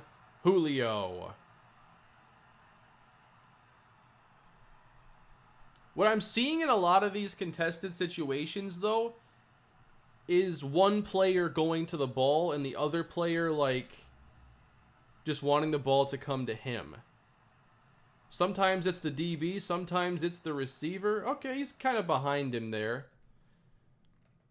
He tried to knock it down. That was the animation, at least. But Julio's got him boxed out here. Not as bad as other ones I've seen.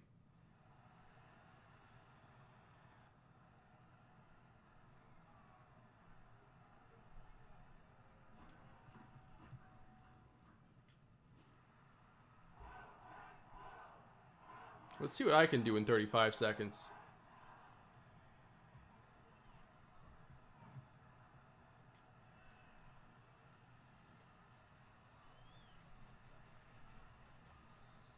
I've noticed the kickoff coverage, like it's...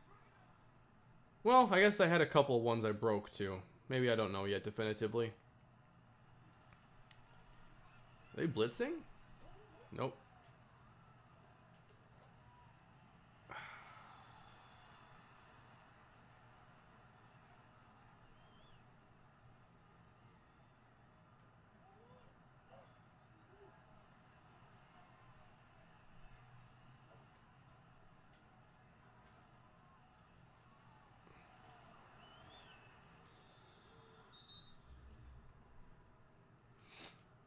We're going to get a Hail Murray.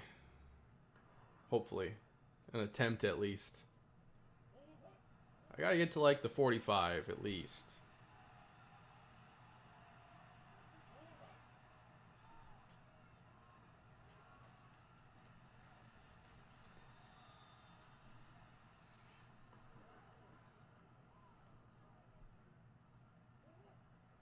Still got a timeout?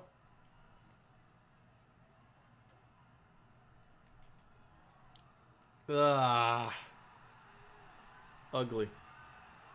Alright, 7 seconds. Let's see if they have 2 timeouts. What do they try here? No new relocation stuff as far as I know. How long has it been since we got new relocation teams and stuff? Cities, jerseys. So they are calling a play here, trying to get closer. Uh-oh. 1 second. Okay.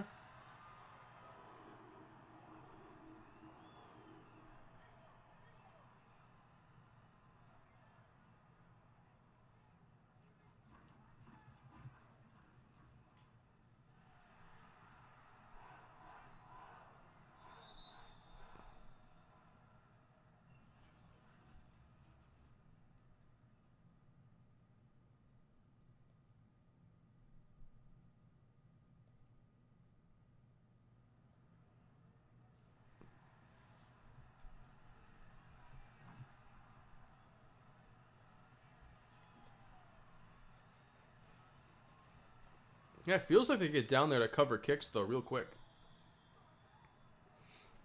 AI play calling?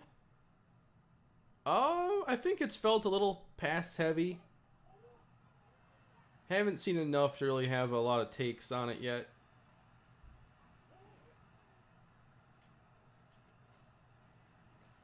Give me that.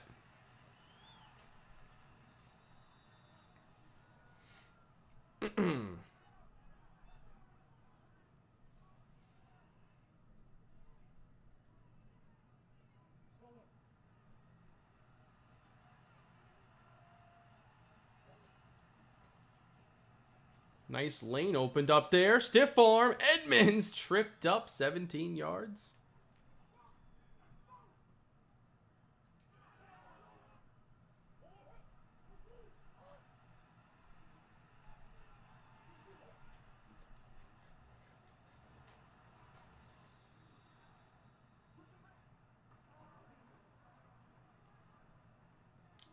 This is a cool little play. I've seen variations of this before. Fake that. Oh, I should have thrown it earlier.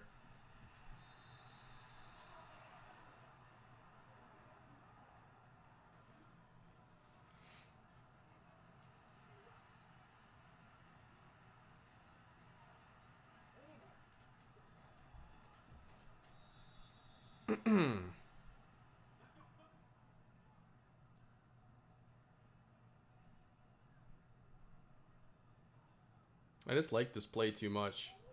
I want to know if you can manipulate it, though.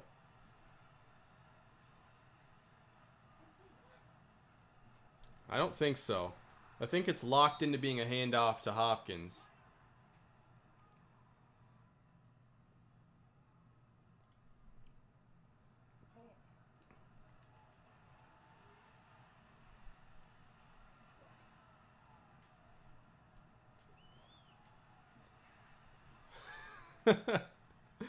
All right.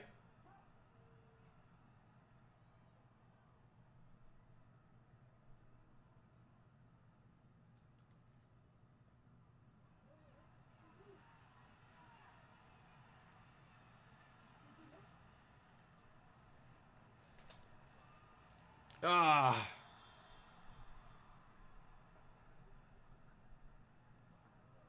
I'm trying, I don't want this. I want to throw another jump ball.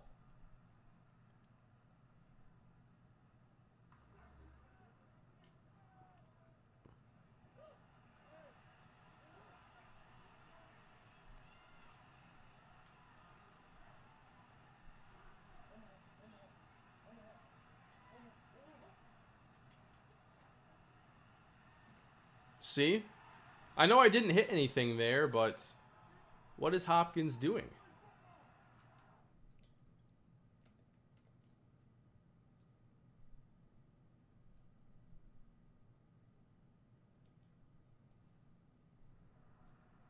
Go get the ball. Is Minnesota still terrible in sim? From what I've seen, yeah, they're terrible.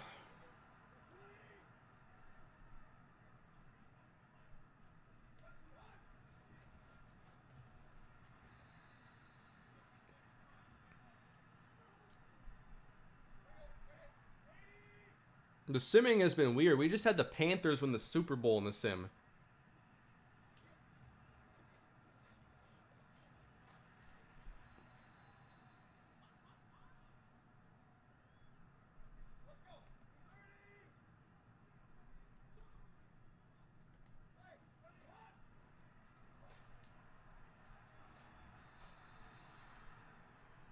Took him out there with J.J. Watt.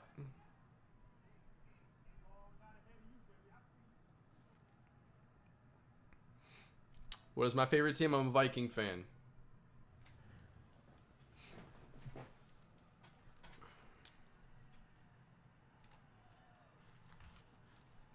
Kirk gets out of trouble once. Ah, can't reverse field. I haven't seen the character models, no. I haven't really taken a look at that.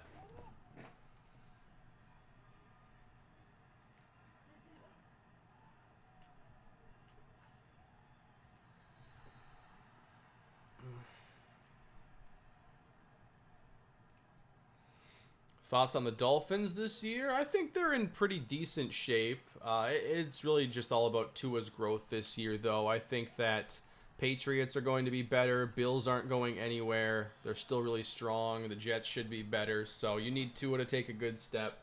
There's weapons. There's a pretty good defense as well. There's a good coach in Brian Flores. Hoping to see some big things out of Jalen Waddle, though.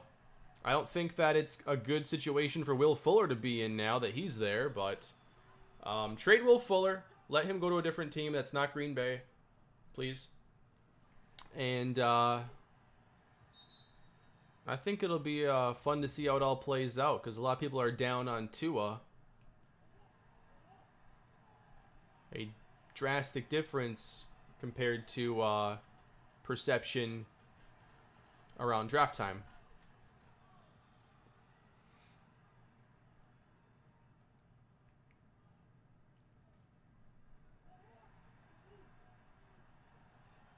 Yeah, my play art's off a lot with that home field. Whoa, what am I doing here? The home field deal.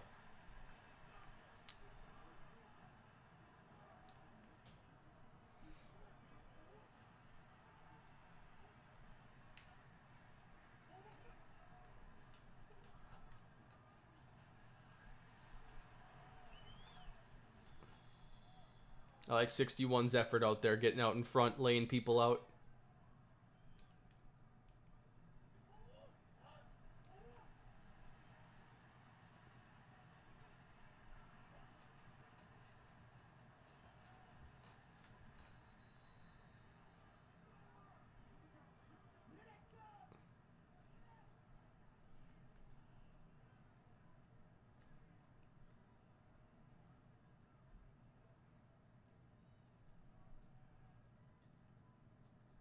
So many formations out of the shotgun.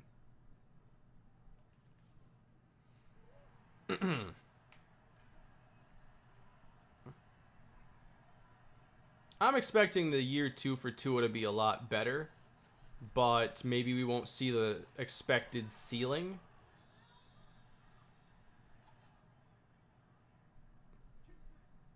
Like, what if Tua's just closer to, you know, like a Teddy Bridgewater at quarterback than what people were thinking when he was taken? Give me that. I don't know. But there's enough talent at receiver to find out this season, that's for sure.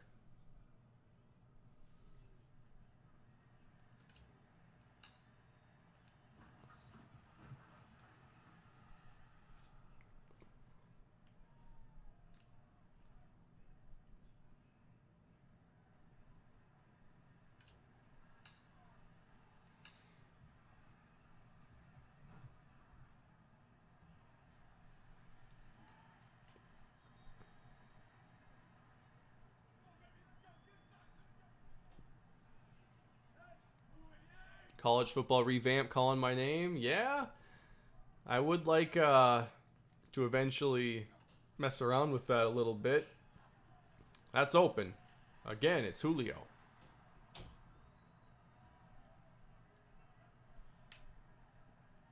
Cover 2's getting destroyed. Now, that's a cover 9, but half the play is cover 2. So, on the cover 2 halves, I have not had much luck downfield. Those zones are getting picked apart.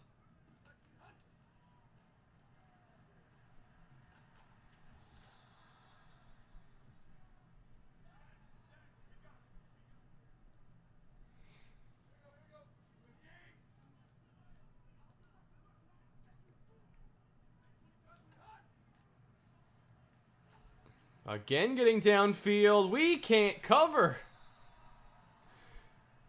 Oh, man, we have no chance. Josh Reynolds now.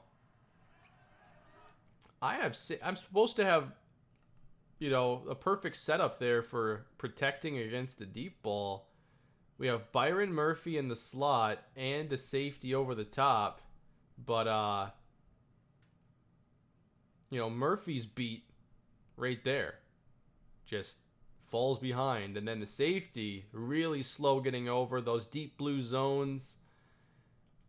Hard to trust them right now.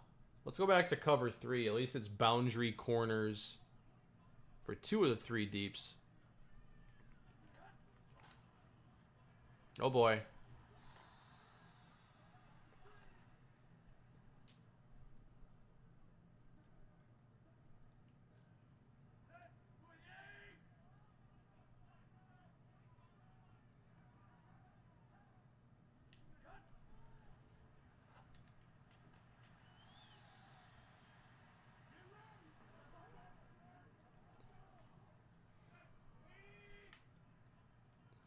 Tannehill might be the best quarterback in the game. This is an unbelievable performance he's putting up against us. Only 1 incompletion to this point.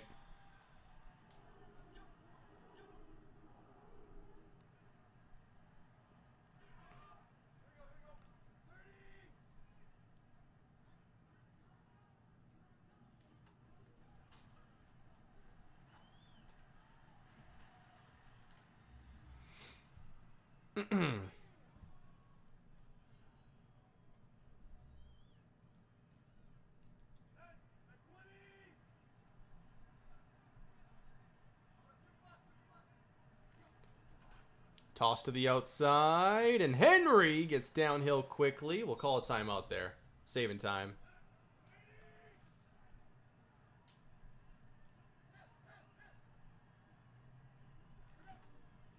Henry.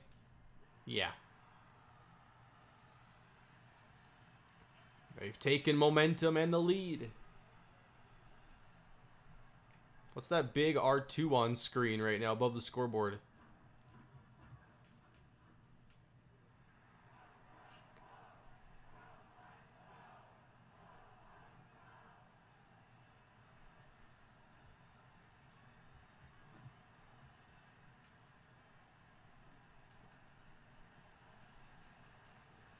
Oh, I was trying to pitch it to Rondale Moore and do like a tricky kickoff return. Come on.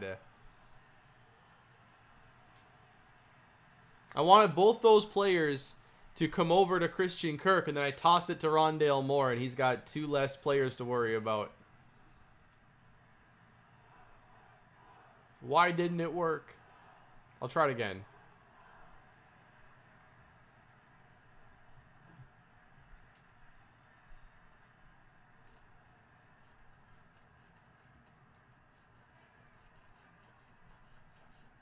Not working. Great.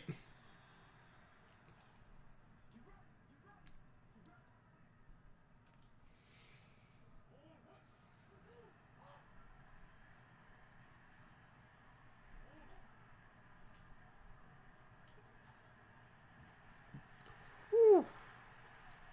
That was pretty nice coverage right there. Thought I could just, you know, softly toss that one in. But he comes off that route. He's already going back. Nice little hook zone coverage there. That's pretty sweet. They look like a user.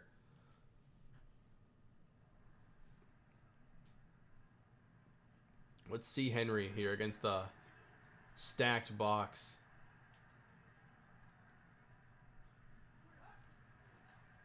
More outside. And Henry, first down.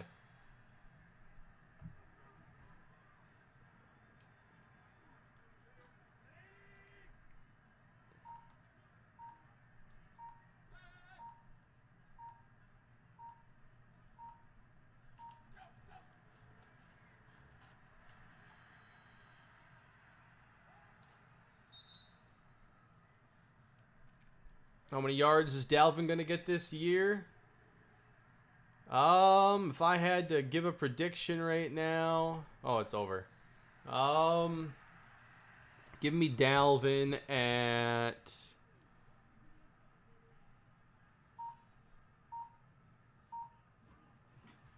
give me 1,300.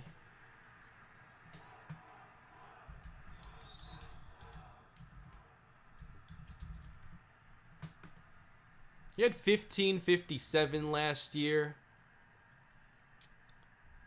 There is an extra game. I could see it happening again, but I don't know. I think they might give Madison a little bit more just to keep Cook fresh. It's a longer season now, too, so I think that's going to be good practice to not overwork your running backs. I'll stick with 13.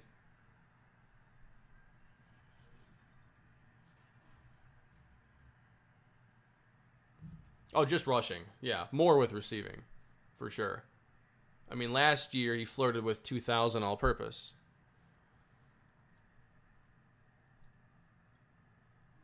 I am looking forward to Battlefield 2042, yes. I've been waiting for a modern Battlefield, and, man, COD is just... No. Alright, it kicked me out of franchise again? Yeah, it does that, but it auto-saves before it does it. Any practice injuries? Yeah, so we got to see those a bit earlier. It was happening. Sometimes we had 3 in the same week. I want to do another season sim here to see if the offline franchise is getting different kinds of sims.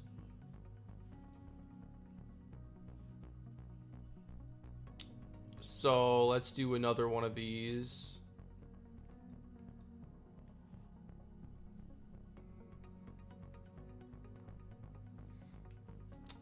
Battlefield 1 is still good. I was playing a little bit of Battlefield 5 recently, and I am really impressed with where the game is at right now, and it's fun, but it's like, I don't want to use these old guns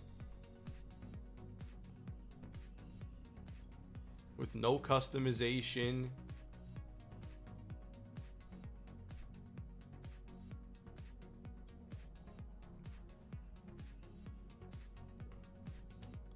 All right, let's get through a practice here and see where we're at. Oh, I liked BF1 a lot. And I like it more than when I've played a BF5. But I played the 5 beta when that was coming out, and I was like, no. I don't like this.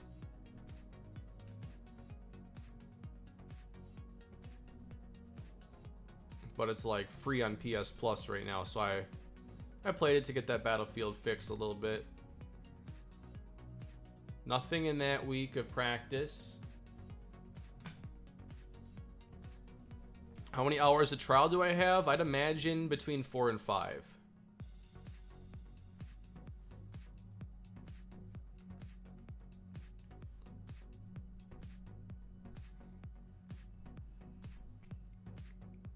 I'm trying to see if I can get some more practice injuries, because we have seen them when I was in the Cloud franchise.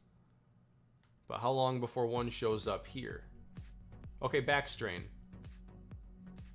I want to see that on the injury report then. One minor injury there.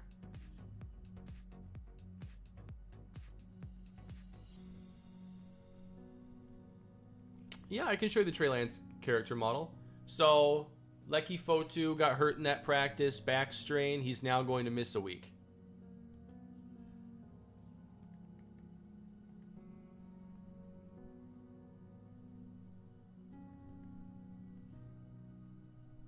Oh, now it's showing up some of these. Forced fumbles, sacks, pressures. Now, I bet that's only tracking when you're in-game. I don't think that's going to track in Sims. But these things weren't even showing up yesterday when I was checking out a lot of them.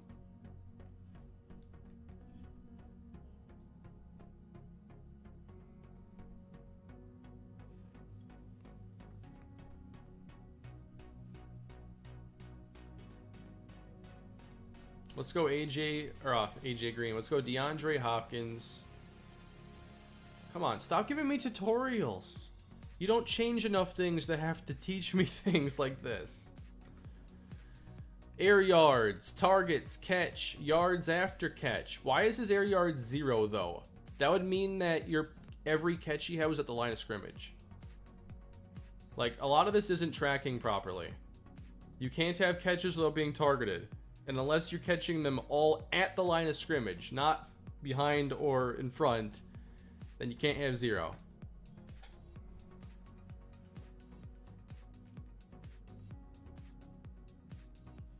Look at the scenario. Let's see. A team leader considers retirement. Chandler Jones. Let him retire. Retiring mid-season. That is really interesting. I'm skipping this really quickly because they throw some music in there for some reason. So Chandler Jones just retired mid-season. You could try talking him out of it. But there it is.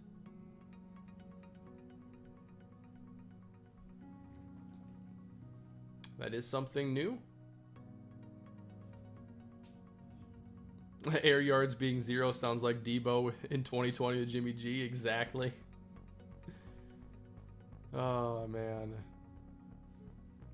Here, let me just kill the audio so I can go into these. Wait, I haven't had any gameplay audio this whole time? At all?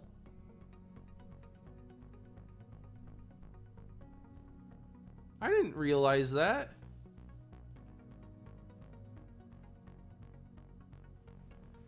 Coach, your team has struggled out of the gate so far. When that happens, a lot of blame is usually placed on the quarterback who needs to step up. Let's say Kyler. I think blame is a strong word, but that's part of being a quarterback. When the team is slumping, everybody is looking to you to pull. I was reading that. So it creates a little scenario here with Kyler.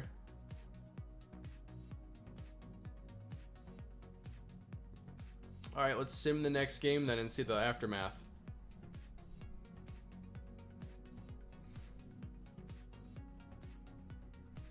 How'd Kyler do? I didn't have the game I set out to have, but personal achievements are secondary to getting the win, and we accomplished that this week.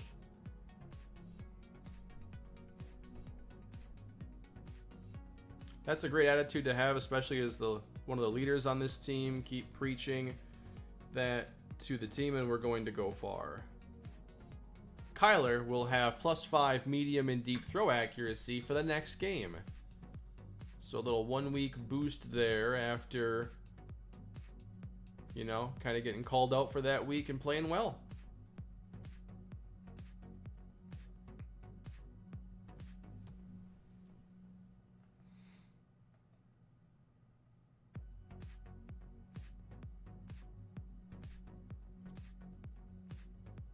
Yeah, just full pads alone in the locker room. That's how he stays game ready. Always wearing his pads. No injuries in this one. On defense.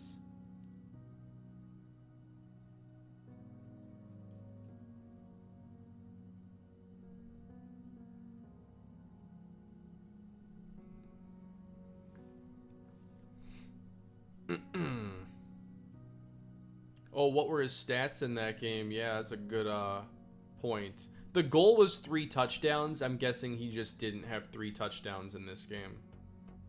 He threw 153.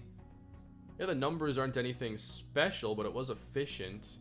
And he ran for 2 touchdowns and 63 yards, so he technically had 3 touchdowns. Not a bad day. But the goal it had was not achieved.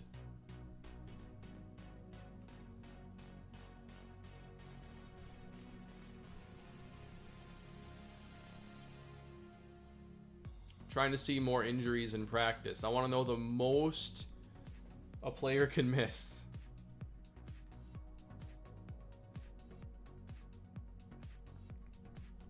No injuries on defense? Offense? No new injuries?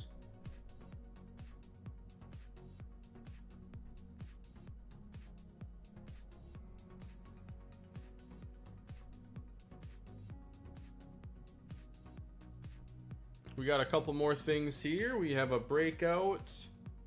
Byron Murphy.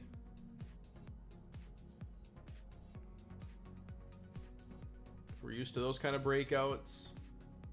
And then free agent fit here, talking to the GM.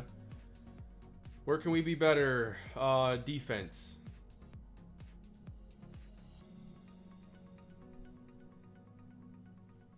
I haven't seen this one yet. Does the injury slider work with practice injuries? I don't know. I'll test it. Who looks like a better fit? Josh Norman or Brandon Carr? Josh Norman.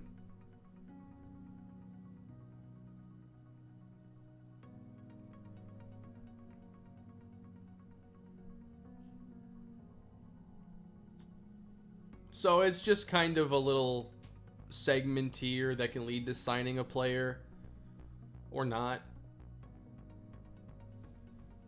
But that's a new scenario they have here.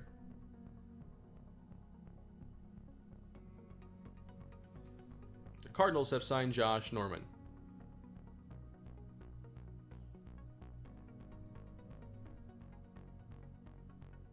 I guess if you want to, you know, get more into your game and maybe consider signing a player that the GM is specifically calling out as a fit, that's kind of cool.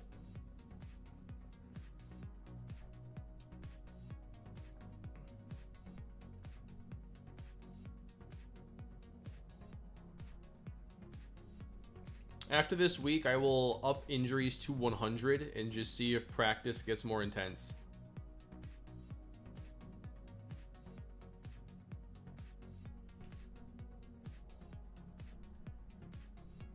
We're not getting much for practice injuries here. We got more in the Cloud franchise, but I haven't tested it enough to say that Cloud franchise definitely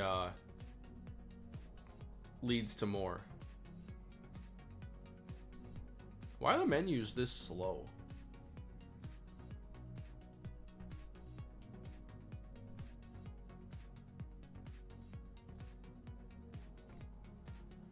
Oh, that's right. I need my sliders settings here. Why is this set to rookie?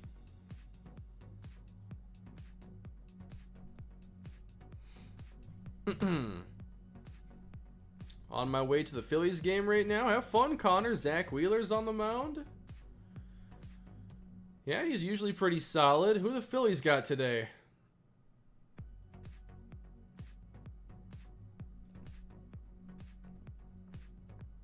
Yeah, why does this even have to load?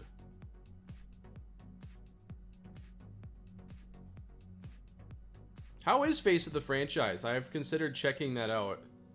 Just as something to do.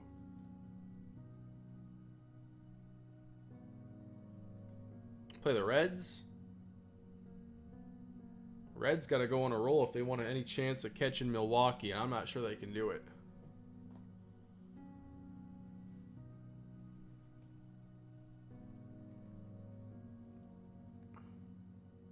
A lot of stuff here.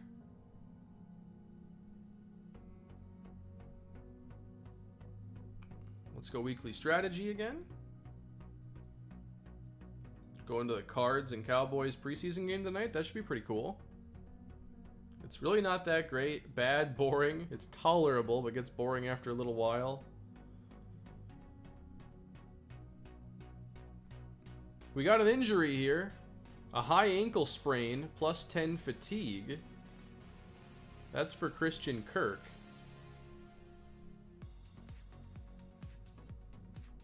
Turf toe. Is it a coincidence that we all of a sudden got 2 there? Hard to say.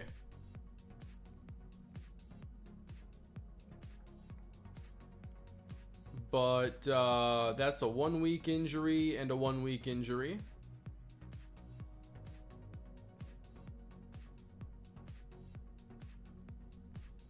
If you turn regular injury off, your players can still get hurt in practice? Really? But you can turn practice injuries off. That's a separate option. So if you don't like those injuries in practice, you don't have to have them there. But somebody like me definitely does. And I'm like, I'm okay if a player tears an ACL in practice. If there is a chance. It shouldn't happen, a lot. But if it happens, once every handful of years or something like that, that's fine. I'm not afraid of variance.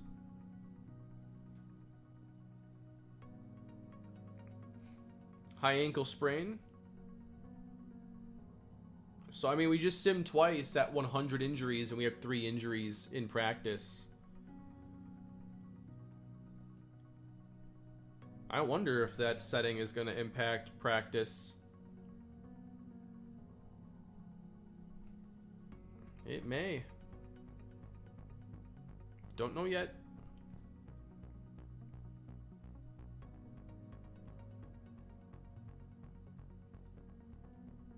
Dislocated wrist, another injury, a PCL sprain. A PCL sprain.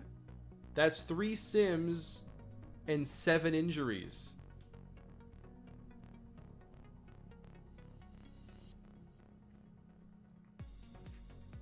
I want to experiment with one more thing.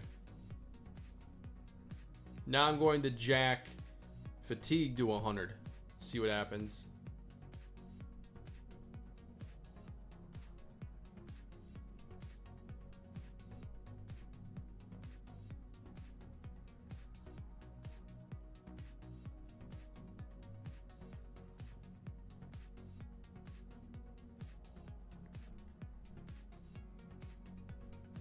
I wanted to see some of those injuries too, to see the length. Dislocated wrist sounds like it could have been more than one. It's just one. The PCL sprains are one. Was the foot fracture in the practice? Because that would be a 3, but I don't remember if that was in practice or not. I believe we're doing full pads. Let's do it again.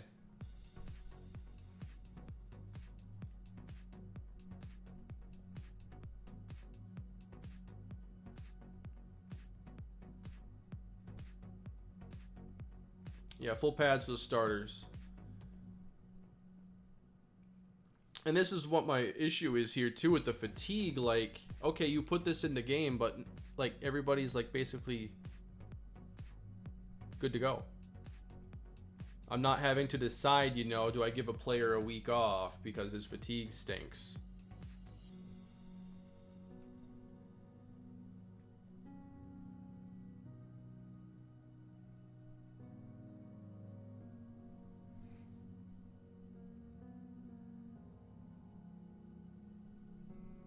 This time, the defense had no injuries. And the offense also had no injuries.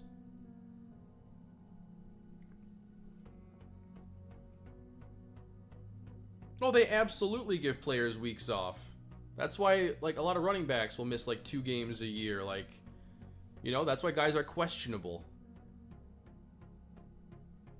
There is no equivalent right now of a guy being questionable. Do I play him through, you know, minor wear and tear, or do I give him the week off?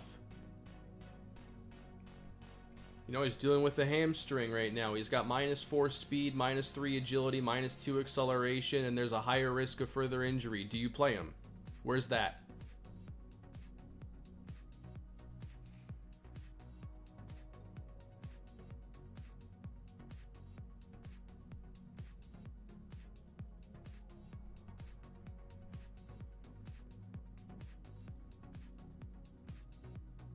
Yeah, so I don't know yet if injury is affecting this or not.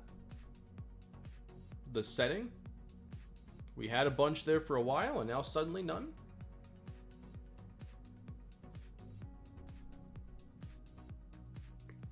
Like, the foundation's now in place for them to have that play out.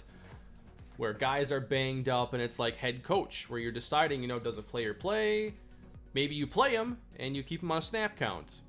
Only give him so many carries, something like that. Like, that was the entire reason why any of us ever said, hey, we want progressive fatigue. Because we want the wear and tear the whole season. And I'm not sure it's accomplishing that right now. I know I want to see Rashad Bateman in that offense. I think he's got a chance to be their #1 this year. Hopefully he can get on the field and play fairly early. I think he's supposed to be back in September.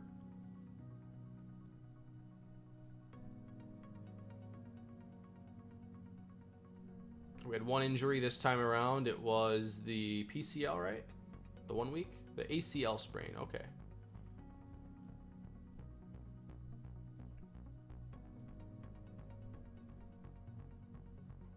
So far, from what I've seen, there's no reason to not go full padded practices 100% of the time until it's tuned.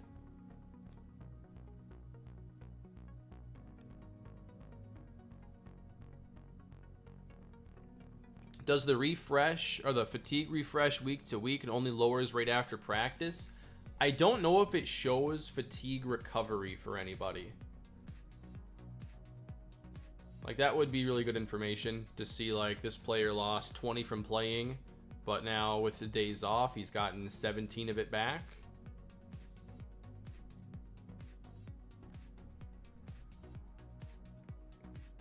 What do we got here?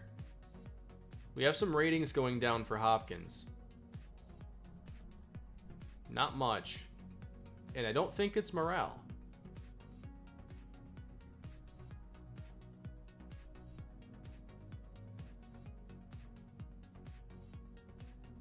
Yeah, it doesn't show like fatigue in here in the progression history or anything.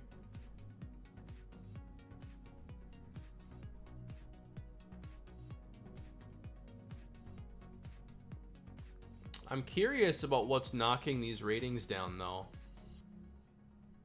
I suppose it could be fatigue, and that's, you know, the hope that when a player is fatigued like that towards the end of the year, that there are some ratings going down.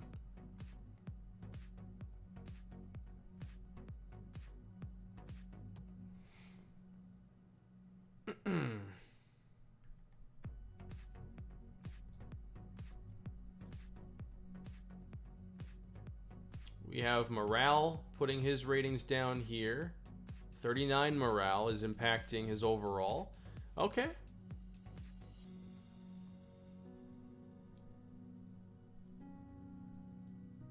Wow, -3 for Isaiah Simmons. It's all morale, it looks like.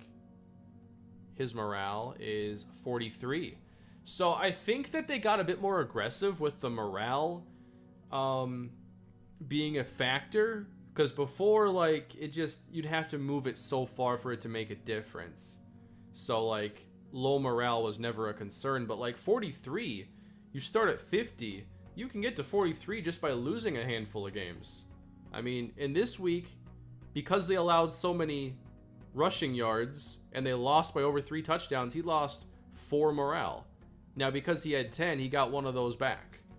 So, you can see how that could snowball out of control. In just dropping it to 43, you know, I think that's pretty good.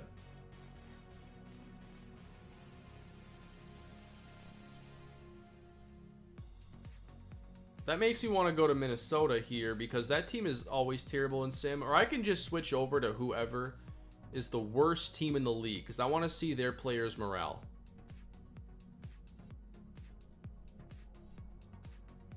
Where do they have that now? League. Where's standings? That's right. Worst team in the league this year, Lions. I want to see what their morale looks like going 2-15.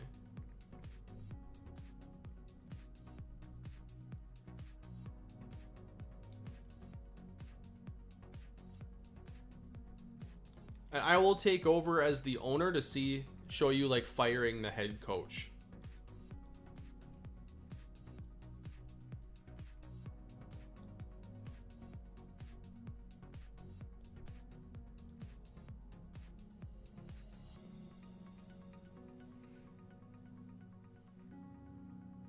All right, so here we are on Detroit.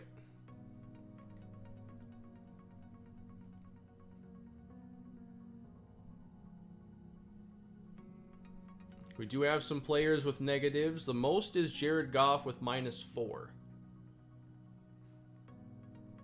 37 morale. And that's, you know, dropping his accuracies, you know, 3 will make a difference when it's all of them like that, plus awareness and under pressure. Losing 4 overall points. I think that morale is looking a bit better.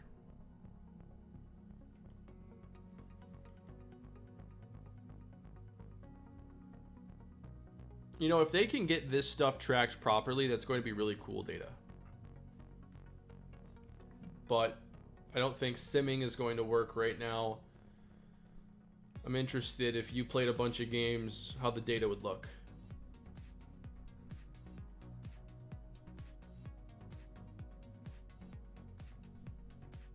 Rashad Perriman has a -3 morale effect. He's at 32 morale. Actually losing 4 spec catch, 4 deep route running.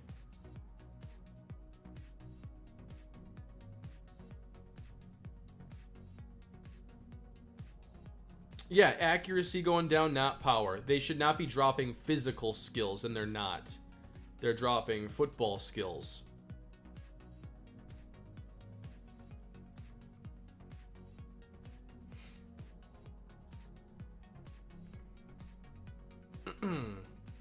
So I do like that, and like the whole defense is seeing an effect here. So I really like what I'm seeing here.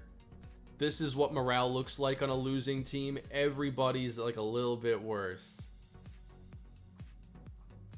Here's some -5 for awareness, 4 for tackle.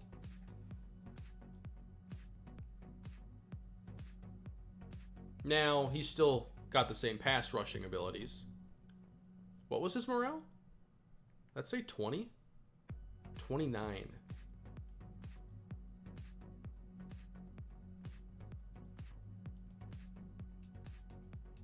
But Jelani Tavai has like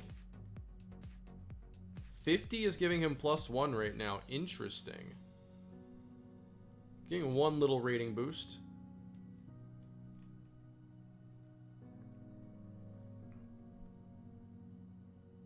Specialists have it going down. What does a low morale kicker have happen? Is his accuracy down and his power? And his awareness. Fatigue is a slider you can change, but I'm not sure it impacts the simulating.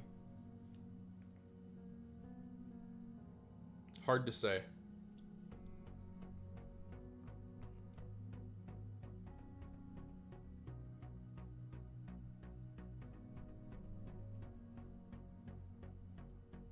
Now, who was like the best team?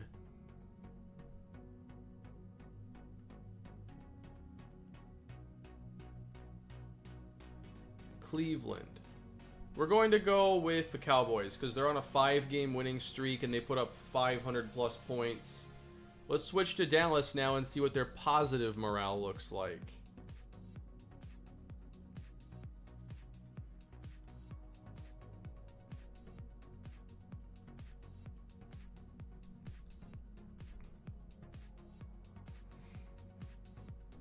Well, I hope you feel better soon, Matt. Sorry to hear that. Hope you're feeling okay.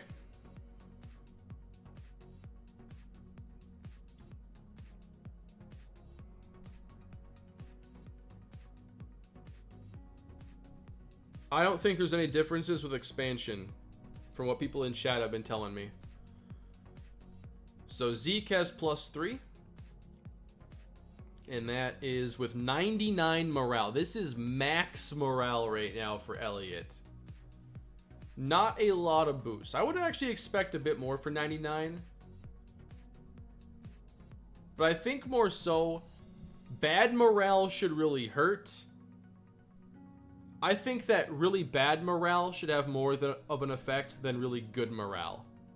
Because I just think that that's what makes the most sense to me. Is bad morale just tanking a guy's ratings over... But how do you also replicate like a Case Keenum run, you know, where a guy's just super hot? So, I don't know.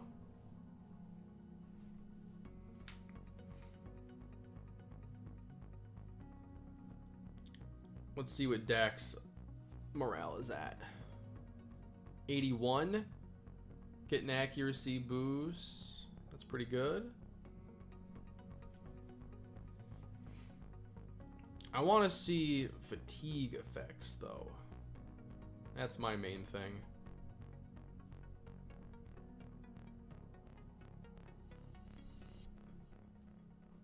Alright, I want to switch back to the team I was previously.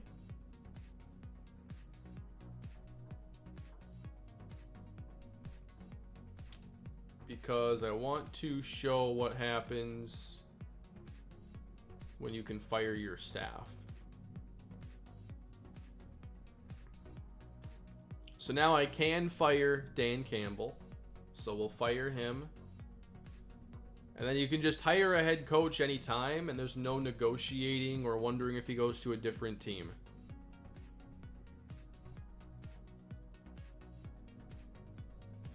Ooh. Are they just showing every coordinator? I can just hire a coach away from another team?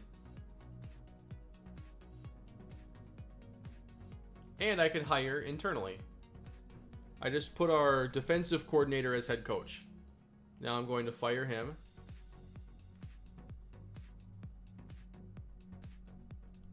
But you can take anyone's coordinators here. So we're going to take Gary Crawford. We can check out his talent tree, see if it fits what we want to do. Catching traffic, carrying for quarterbacks, stamina.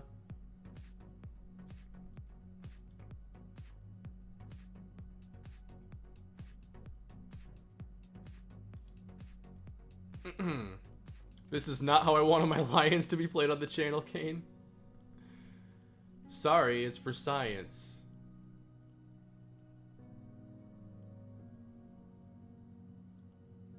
And then you have free agent options.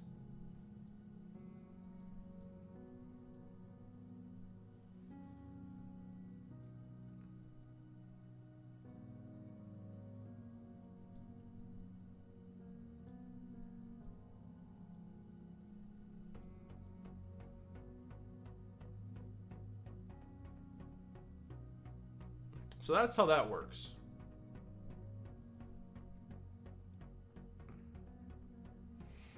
I do like that it shows the My Team ranks there really easily. Offensive points per game, pass yards, rush yards. That's pretty cool.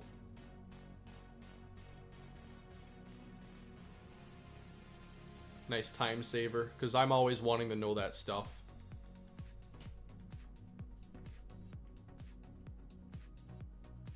I know. It was fun when players would retire and then become coaches in the league. That was a really neat feature.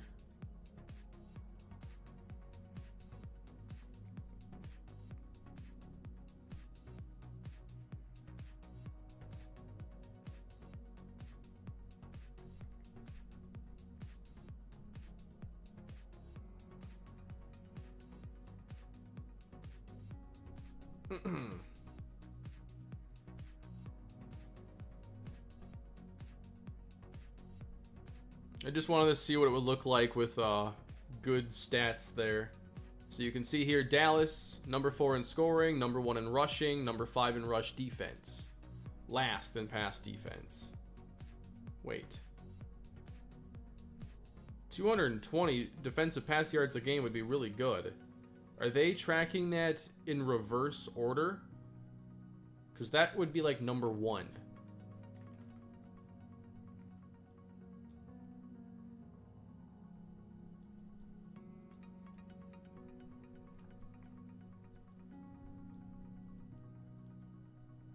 No, we have allowed the most passing yards. Why is that so low? Is it because of offline franchise, just where it is? I think offline might have weird sim stats. Yeah, you go online, you get all those 5,000 yard passers. Now, we turn the clocks back a couple decades. So it was correct. But offline right now, you're seeing like longs of 25. There's something up with offline stats. Scouting hasn't changed yet. It won't change until the September update. 4 1,000-yard receivers in a 17-game season. The offline stats are messed up. Here are league leaders.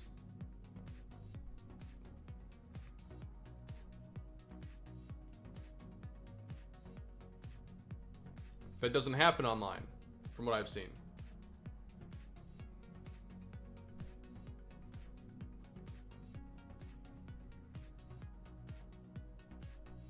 Now, who won MVP this year? Because we're also seeing running backs win that all the time now. Zeke.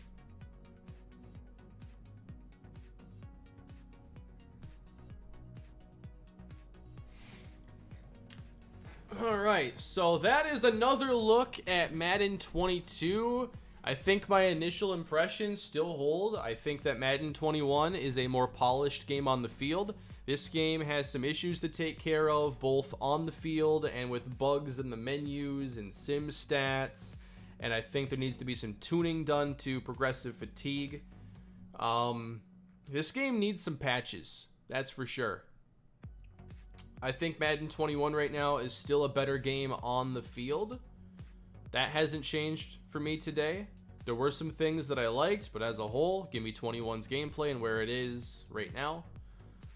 Hopefully there's a good day one patch, because this game needs it.